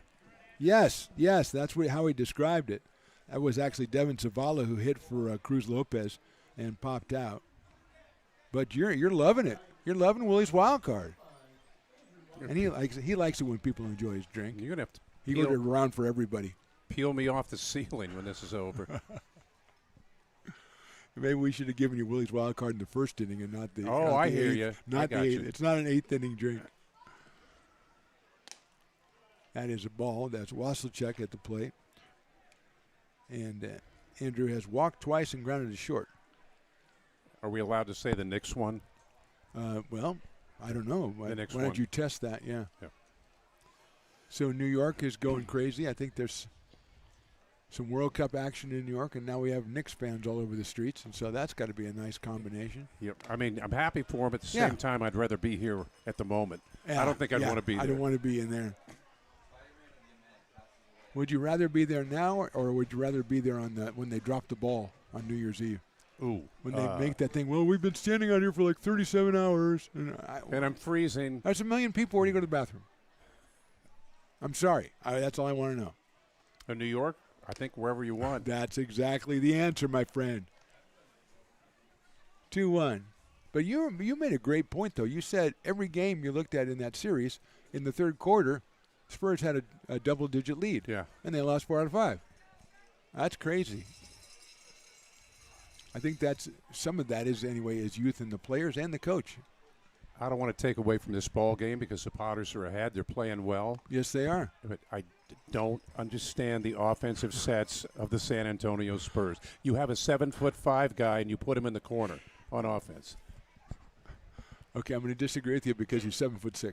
But okay. Maybe get him, I don't know, closer to the basket? That would be that fundamentally, if you had a child who was 4 years old and just learned the game, they say, hey, here's a guy taller than everybody else. We'll put him over there, right by the basket, so he can just drop it in.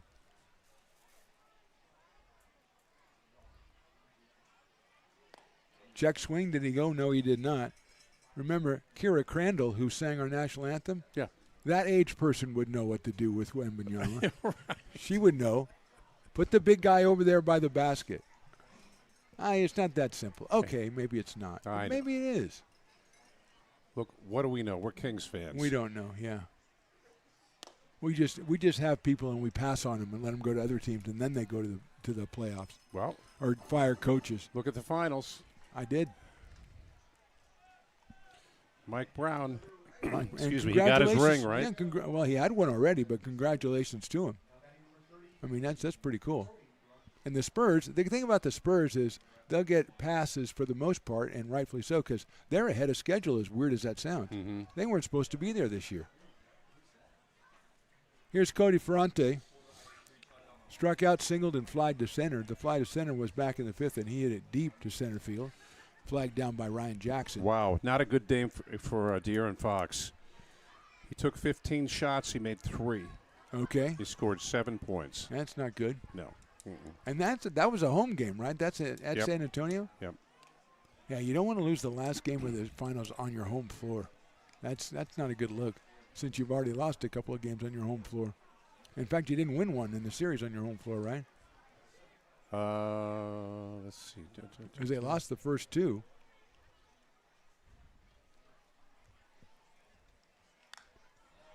Ferrante fouls it back. Also from Purdue University. He came out of Sac City College. DH for Peloteros tonight. Peloteros just 3 hits in this game. Potters have had 3 relievers. McReynolds, Yeltsin, and Raddick. After Hansen went the first 4. Lopez delivers, it's fouled off. You have a pitcher on the Potters who's from Bradley? Went to Bradley University? I think that's Andrew Ballantyne. Yep. Yeah, I think so. You know where that is? Isn't that in Illinois, Indiana, somewhere? Illinois, you're right. Yeah. Yep. Yeah. That's Hersey Hawkins School.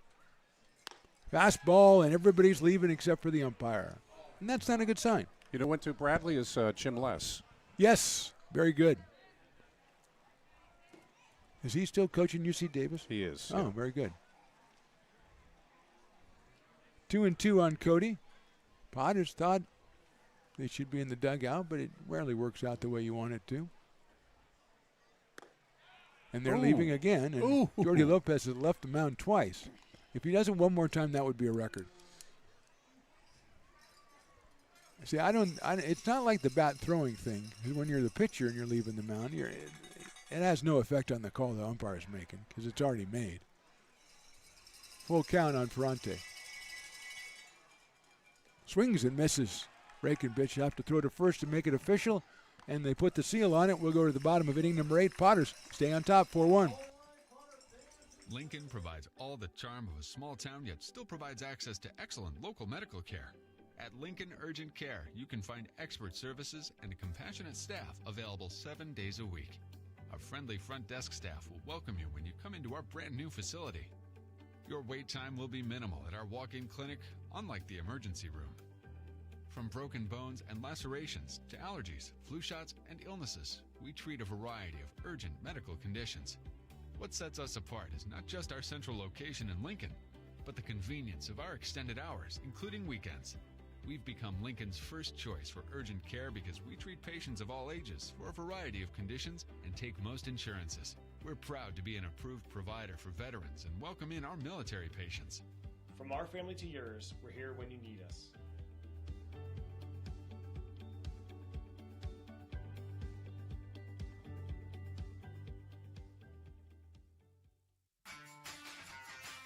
Potters fans want to keep restoring and renovating historic McBean Stadium? Now you can become a member of Friends of McBean. Annual membership start at $50. Become a member now at friendsofmcbean.org. This job is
Bottom of the 8th inning, Friends in low places. The standard in the middle of the 8th inning. The fans contributing mightily to the performance, and we're ready to go. Pierce Fondren's the new pitcher for the Peloteros. So Liam Brown went 1 inning and struck out 2. He was very impressive out there. And here's Fondren. Jackson Norton, the first batter, and he takes a strike. Singled, walked, and struck out did Jackson Norton. And my Jackson, I have 2 chances at a Jackson home run because I predicted a Jackson home run. Okay. I have 2 chances in this inning. Norton takes inside. This pitcher, Pierce Fondren. Yeah, do you know how old he is? Is that a trick question? No, I do no, not. No. The reason I'm asking Sierra is College. Okay. Yeah. There are a lot of guys when they get to college that look like me, like you're still 17. Yes. And then you've got, other guys in college that look like they're 30. Yes. Right. This young man looks like he's 17. Okay. That will bode well for him later in life. Yes, it will. He doesn't realize it now. Right now, not that intimidating. Not that. Good Swing and pitch, a miss. though. That was an excellent breaking ball. Norton, 2 balls and 2 strikes.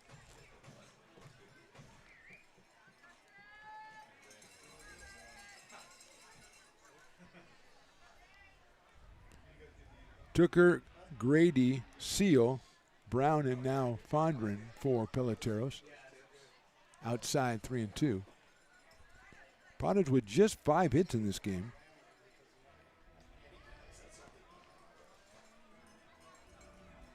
They put three of their runs on the board in the first 3 innings and have scored once since.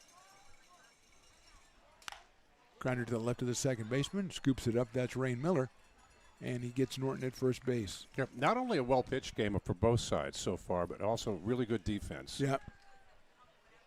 You like to see that because you got two teams that are kind of like rounded into shape for the bulk of their season, and you want to be playing good ball defensively, especially for the Potters, as we mentioned. 2 days off after this one, and then Tuesday night, 6:35, they're taking on the Humboldt Crabs in the first of a 3-game series. And on Wednesday, Pat, I know you love this, it's Wine and Wiener Wednesday. Really? Yeah. Yeah, $2 off. Is that W-I-N-E? W-I-N-E. Yes. Okay, good. Yes. Just wanted to clarify. It's not Wine About Your Wiener Wednesday. It's Wine stop. and Wiener Wednesday. What? I said what? Stop. Hey, guess who we found? Stones McCoy's back. Hey, he is back. Yeah, he lost the Dizzy Bat race. There's a chopper to the right side, picked up by the first baseman, flipped to the pitcher. Fondren recovering. That was handled well by Smith and Fondren for the second out of the inning. I mean, there were Chicago elections that had less rigging than this match between those two. A little bat spinning. Here's Ethan Groves going to hit for Jackson Henderson. How many times are you supposed to spin around? 7. How many times did he spin? I counted 4. He says 5. 5? Okay. Yeah, still very short of 7. I think when you're dizzy, it's easy to lose count. I told you he was pre-spun. Here's Ethan Groves out of Sac City College at Elk Grove, California. Left-handed hitter batting for Henderson. Takes inside from Fondren, 1-0. Which high school in Elk Grove, do you know? I do not. Okay. There are many, and they're all good. We will let that go. They're all good at baseball. At Elk Grove High School, my people are telling me, part of the Thundering Herd. Okay. Evan probably knows. He probably played against him as the Broncos. His brother? Okay. See, he was in the wars. That's why Evan knows. Hell, that one's going over. Hey, come on. Man, I thought you had that. I did. I was ready. I was going to watch it into my hands. That hit the plate and bounced over the backstop. Yeah, but unfortunately. You don't see that often. Not that often, no. Did you ever get a foul ball back here? No, because of the angle. We had a couple of times there's been a ball that's bounced, that's gotten through the little gap up there, bounced and come up here, but it hasn't reached us.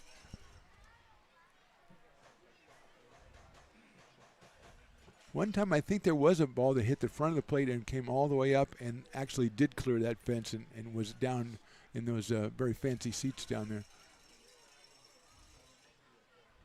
Nice pitch in there for a strike. A little bit of movement on that one. I think might have some of Tom's moon rays on that one. Do you think that woman walking right there realizes how sunburnt she is? She's gonna feel that later. Yeah, but that's too familiar for me. I don't want to talk about that. Lifted high up in the air into short left center field. 3 players converging, and that is caught. Wow. Beautiful. That was a fantastic catch by the shortstop. Jordan going back and making the play for the third out. Let's go to the 9th inning. Potters trying to nail it down. They're on top 4-1. Hi, Bill Evans, President of the Placer County Association of Realtors. We're in the store, our conference facilities, an amazing team that helps keep together an amazing organization. And we thank them all. This organization can't do what it does and can't run the way it runs without the help of so many members volunteering their time. The success of the Placer County Association of Realtors is largely dependent on our active volunteer members to help our organization and industry. The work of our committees greatly impacts our ability to champion efforts across the board and giving back to the Placer County community wherever we can. Like all service organizations, I wanted to serve. And getting involved with the affiliate committee was the perfect way to do that. I love being able to serve my community with my business friends and other leaders and give back to those who are in need. The thing I love about the PCAR committees is they all work toward the same goal of bringing the community together to support those in need in our surrounding area. I instantly came to the meeting and had a wonderful time, felt like I was a part of something bigger, and it was just the start of my leadership journey.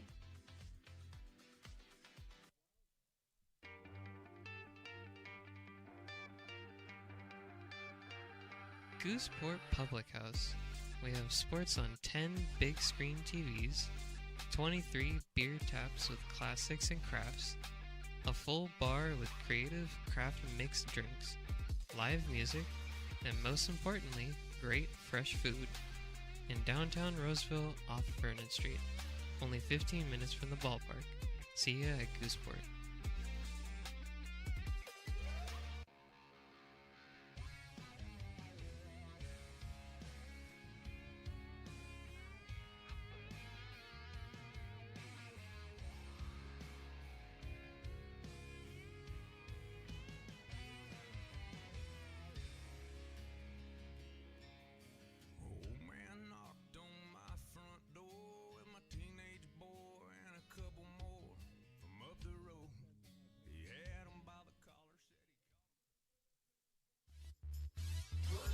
Top of inning number 9. Mark the Phantom low. Pat still here for the 9th inning as we watch Gavin McClendon take his warm-up tosses. The left-hander will become the 6th Potters pitcher after Hansen, McReynolds, Yeltsin, Raddick, and Lopez. Jordy was in for an inning and struck out 2.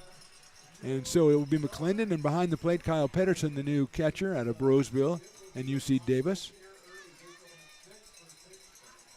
So here is Dante Ruggiero.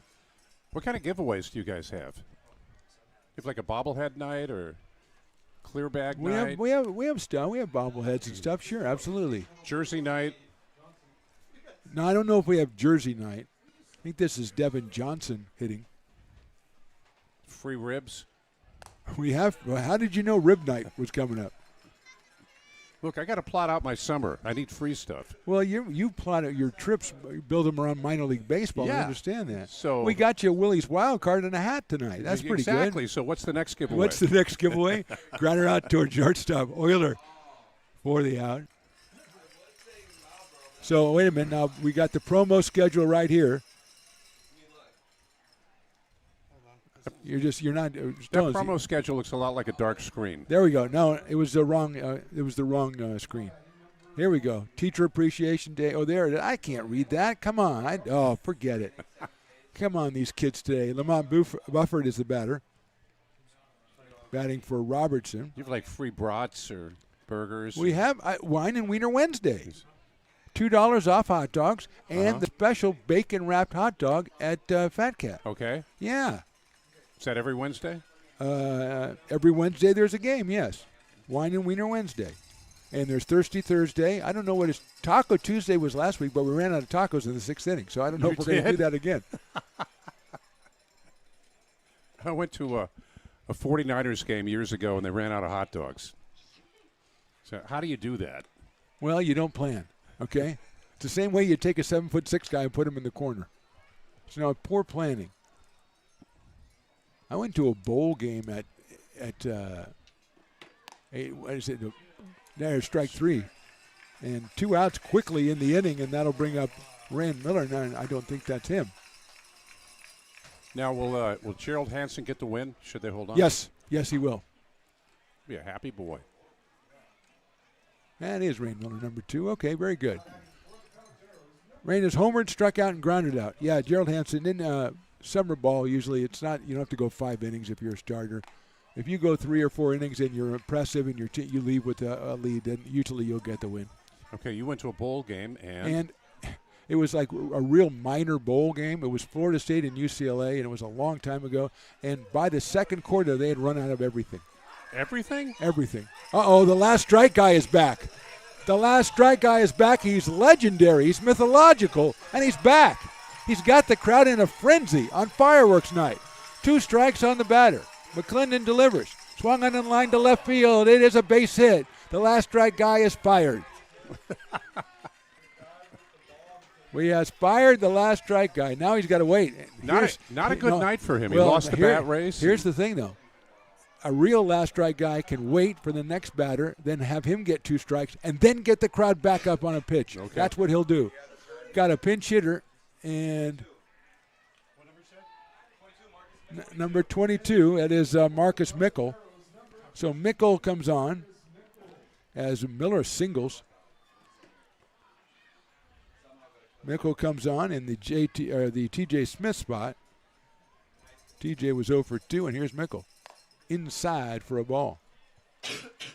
Well, the last strike guy had it going, but then he lost him to a base hit.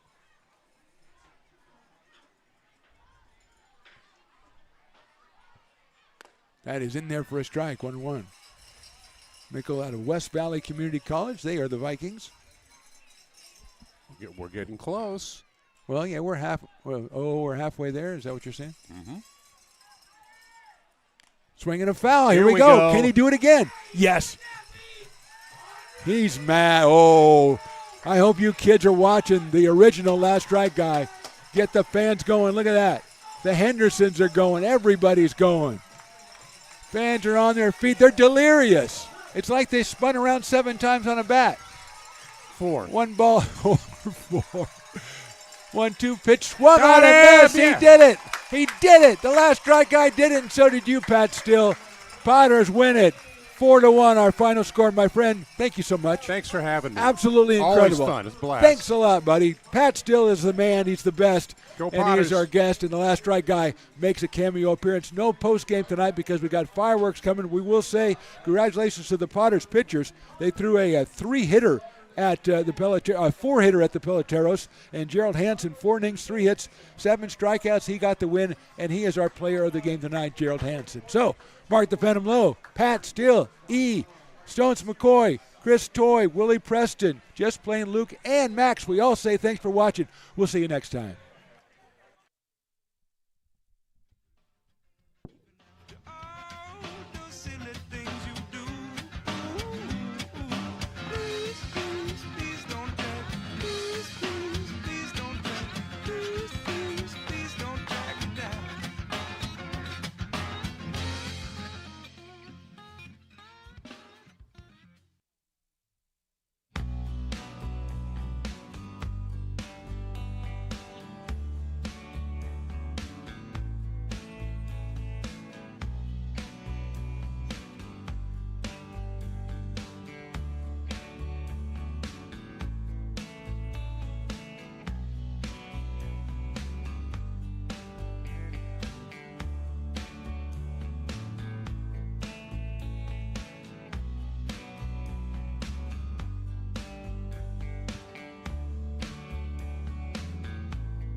so sweet is passing by.